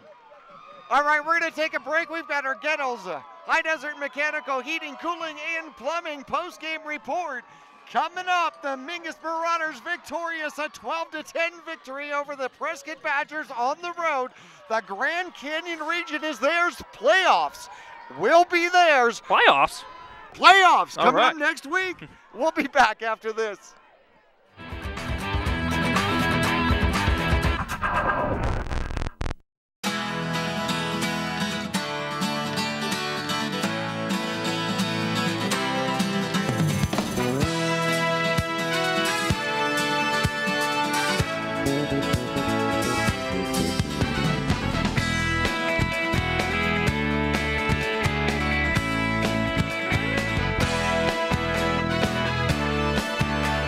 Our whole team is here to help you get the most out of each workout. Here at the Cottonwood Recreation Center.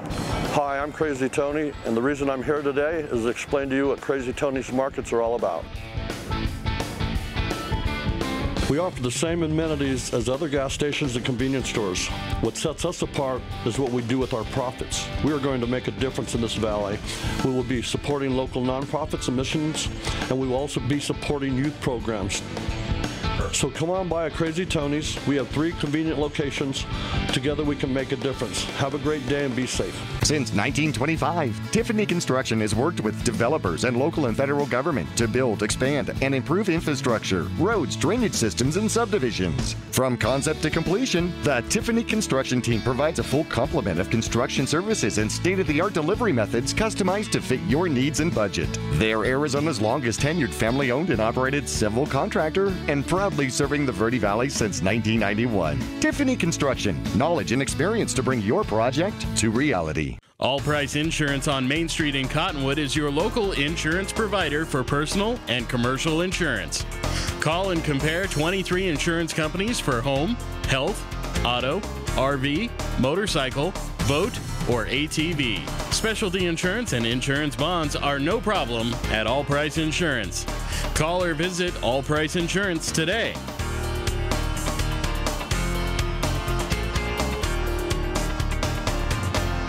You got into a car accident. Well, now you got to put that behind you. It's in the past, and it's because you made the right choice. You had ABC Body Shop tow the vehicle. They help with your insurance company, arrange for a rental car, and the car looks fantastic. They cleaned it inside and out and even took care of the tow. ABC Body Shop is A+ rated with the Better Business Bureau. Best of all, they care about their customers. They're located on Cherry Street in Cottonwood. Aren't you glad you chose ABC Body Shop? Call them at 928-634-6442. The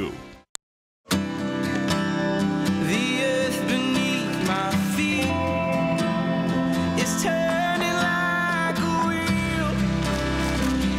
Your first set of wheels didn't come with complications or strings or hassles. It can be that way again. There's a simpler way to buy tires at Tire Pros. We're hassle-free, guaranteed. Starting in the late 1920s, Grandpa Gettle and his brothers laid the groundwork for what would become a family legacy. Almost 100 years and 100 patents later, Gettle's High Desert Mechanical continues to raise the bar of quality heating, cooling, and plumbing products and services in the Verde Valley. Call Gettle's High Desert Mechanical Heating, Air Conditioning, and Plumbing at 567-2200 or online at GettlesHDM.com, providing solutions for your comfort. Don't settle, get Gettles, and go Marauders. Welcome to the Postgame Report, brought to you by Gettles High Desert Mechanical, Heating, AC, and Plumbing Specialist, online at GettlesHDM.com. Stick around for the game recap, including Marauder highlights, scores, and stats. And now let's head back to the press box. Here's your announcers, Jackie Bessler and Carson Sandoval.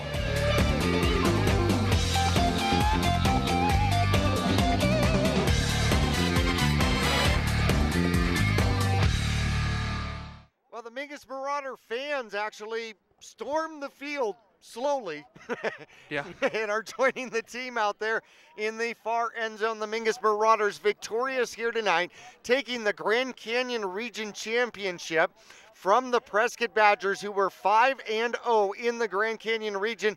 Now both squads 5-1. Mingus with the head-to-head will take the Grand Canyon Region Championship again, the 21st time, which is absolutely phenomenal. Congratulations, Coach Ortiz, his staff, and the Mingus Marauders this year. A final score of 12-10. For second quarter action, Mingus scored first, 7.5 minutes left to go. A 28-yard toss on 4th and 9 to Taylor. The extra point was a no good. Also in the second quarter, just under 5 minutes left to go, a 28-yard run by Espathia for the Prescott Badgers. The extra point was good by Peters, and at halftime it was 7-6. Just under 5 minutes left to go in quarter number 3. A 27-yard field goal by Bryce Peters made it 10-6 in favor of the Badgers. The kickoff, and then the play right after that, a 70-yard screen play from Zabala to Nelson, and the extra point was no good. It was 12-10. Fourth quarter action, this was huge. 10-11 left to go in the game. A 31-yard field goal, no good, to the left by Bryce Peters, rather, and the score remains 12-10. A defensive battle at that particular point. Mingus got the first downs at the end of the game when they needed them to run out the clock, take the Grand Canyon Region Championship, and playoffs ensuing next week on the road, most likely. We're going to take a break in our Gettles High Desert Mechanical Heating, Air Conditioning, and Plumbing post-game report. Remember, free estimates from their expert team, providing free heating and cooling estimates on affordable energy-saving systems for new construction, replacement, or retrofits. 24/7 emergency services also available, and unparalleled expertise in the HVAC system design and installation ensures your year-round comfort for your home or business from Gettles High Desert Mechanical Heating, Cooling, and Plumbing. We'll be back for individual stats and a look at the playoff picture from what we can tell so far when we return to Prescott High School. Once again, Mingus victorious, taking the Grand Canyon Region Championship, a score of 12-10 here at Prescott High School. We're back after this.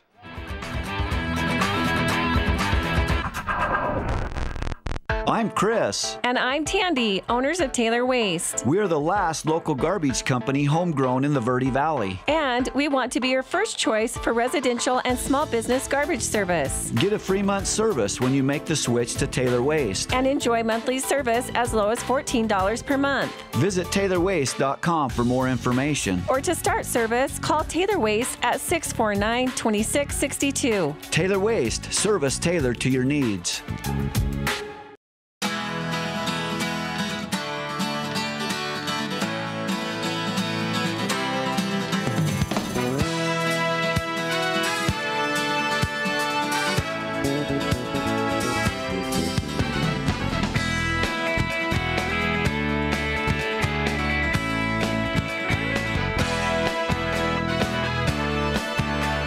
Our whole team is here to help you get the most out of each workout. Here at the Cottonwood Recreation Center. People often refer to Larry Green Chevrolet as the people place. Keeping that reputation is a priority in the community, and with every customer that comes through the door. Larry Green Chevrolet, we're better and we'll prove it. If you're in the market for a new or pre-owned car, truck, van, or SUV, you'll find our selection extensive and the sales team professional and courteous. Visit Larry Green Chevrolet, just off Highway 260 next to Walmart, or LarryGreenChevrolet.com. Cliff Castle Casino Hotel. The perfect place to eat. The perfect place to party. The perfect place to laugh. The perfect place to bowl. The perfect place to play.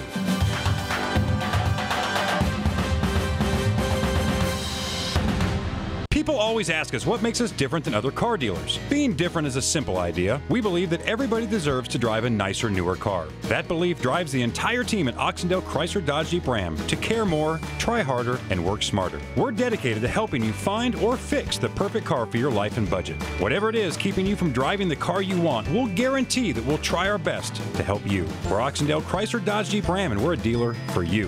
Visit our showroom in Cottonwood this weekend or see all the deals at mattsays.yes.com. Two things we can count on every year: a new set of tax rules and great weather here in northern Arizona. Jackson Hewitt Tax Service, locally owned and operated by Lewis Rice since 1997, is here for you all year long. Your neighborhood Jackson Hewitt Tax Office will help you in all of your taxing situations. Electronic filing is always free with your tax preparation at Jackson Hewitt Tax Service. Get more in return. Call 1-800-234-1040 for an office near you.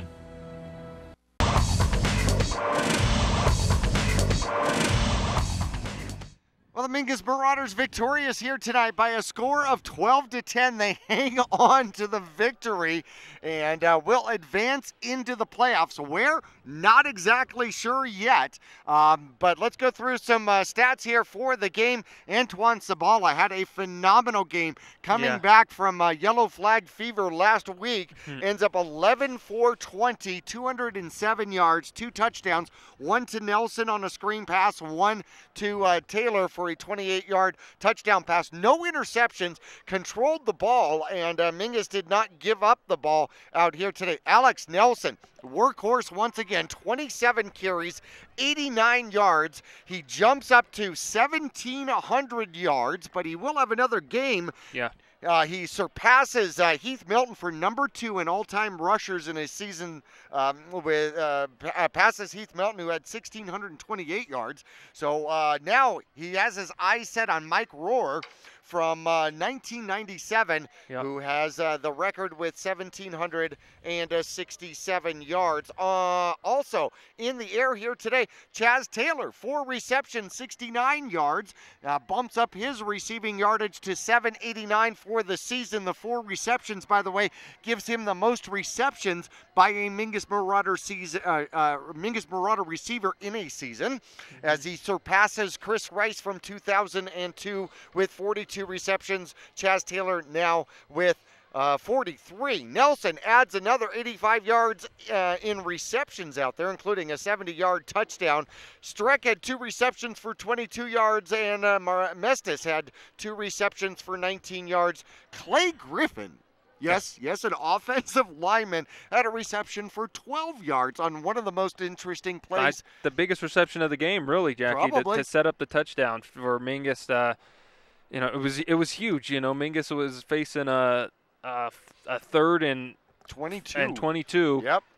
Picks up 11 yards? 12 yards to get it to a 4th and 10, which made it, Coach Ortiz sees that, and, you got Zabala, you got Chaz, you got Streck, you got a good offensive line, you can make something happen. And it really was the reason Mingus scored the touchdown. No, I agree with that. I certainly agree with that. And it was thrown to Streck. He tipped it. He tipped it again. The defensive player tipped it, and then there was Clay. Yeah. There was Griffin. He grabs it and then picks up a few more yards and actually made it 4th and 9 at that point. The Prescott Badgers played out here with class. They played out here with heart. Congratulations on a phenomenal season. They end up 7-3. For their sake, I hope they make playoffs. I hope they do not slide out of playoffs, because it would be great to have 3 Grand Canyon region teams in the playoffs. That would be respect for the Grand Canyon region, and this team deserves it. They've gotten the short end of the stick of the last couple of years, where they have ended up number 15 or 16 and got bumped out of the playoffs by region winners who have to go. And so I really hope that is not going to be the case for them once again. Austin Clark here tonight ends up 9 for 19 or 8 for 19, 75 yards through 2 interceptions. He had 2 interceptions coming into today and doubled that. He had 2 interceptions, one by Gabe Myers, who from a defensive end position just kind of came out and hit that short route, cut it off. And then at the end of the game, Machado, the biggest interception of his year, a ball overthrown. He catches it, able to maintain control and give possession back to Mingus, and they never gave the ball up again. No, huge takeaway right there. And I think that's why I'd like to go with Machado as a big-time performer tonight. I'm not going to give him Defensive Player of the Game. We'll wait for that. Oh, no, I agree. Austin Clark held to 22 rushing yards, 28 rushing yards on 13 carries. Yeah. He's not used to that. He's used to 300 and 400-yard rushing games. Yep. Espathia had a good night tonight, 10 carries, 74 yards, and a touchdown. Ian Porter, 5 carries, 26 yards. The Mingus Marauders hold the Prescott Badgers to 135 yards on the ground, 75 yards in the air. This is a high-powered offense. That's hard to do. They came into tonight with over 3,000, almost 3,100 rushing yards. Yeah, and wow. That Mingus defense really stepped up and shut them down. So, offensively, who do you like for player of the game? I like Zabala. I thought he was great tonight. No interceptions, kept the turnovers away. Had some big runs early. Looked like he was going to get sacked a couple times, able to keep the play alive and gain some yards, keep the sticks moving. Found Chaz with a nice touchdown pass, but really did a good job, leading his team tonight. Well, he handled the ball an awful lot, ended up with 14 carries if you include the 3 sacks that he took here today. Ends up losing 16 yards, but once again, did not give it up. Defensively, here today, I want to give Defensive Player of the Game to the defensive line. Yeah. No, they deserve it. They really took Prescott out of their game tonight. Prescott was passing the whole second half, something you don't see. They really abandoned the run in the fourth quarter altogether, and that's because the defensive line was getting pushed up front and made it difficult for Prescott to get anything going. Again, Clark, the leading rusher in the Grand Canyon region and 5th in state. And Mingus, he did nothing against Mingus tonight. Mingus contained him exceptionally well. Ethan Hayden from a defensive end position. Gabe Myers, a defensive end, defensive tackle. Yvonne Martinez. You had Clay Griffin as a defensive tackle out there. Ryan Griffin is a defensive tackle. Yvonne Gonzalez as a defensive tackle. Dominic McCauley had time out there. Isaiah Capello. So many players out here that did an exceptional job containing this.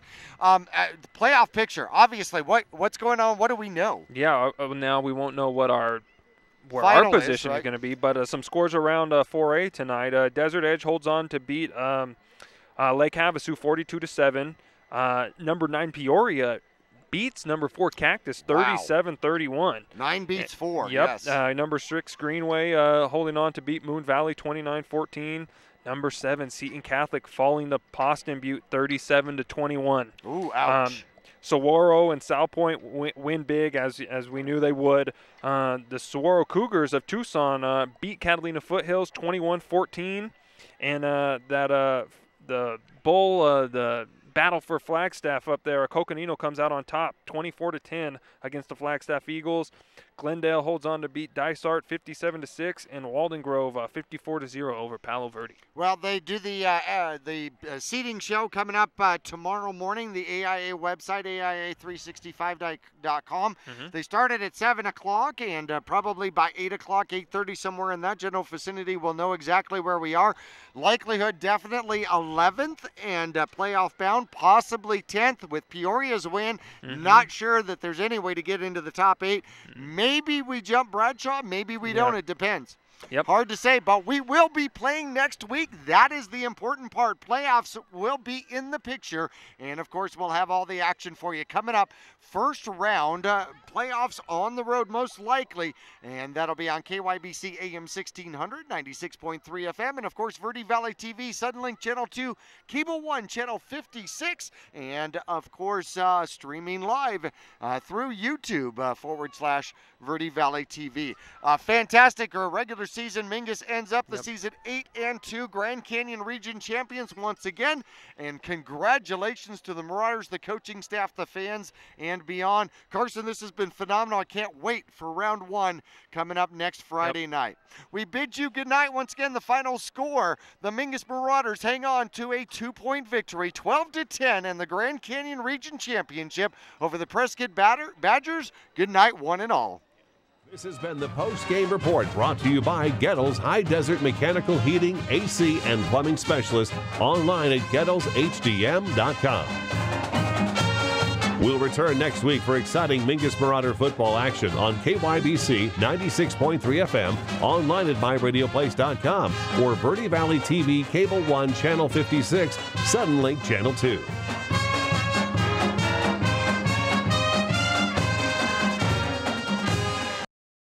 The challenges facing the country never stop. So neither does the U.S. Army. We train, adapt, and get smarter. Every soldier, every unit, every day. Not to keep up with change, but to drive it. Nobody knows what problems tomorrow will bring, but we do know who will solve them.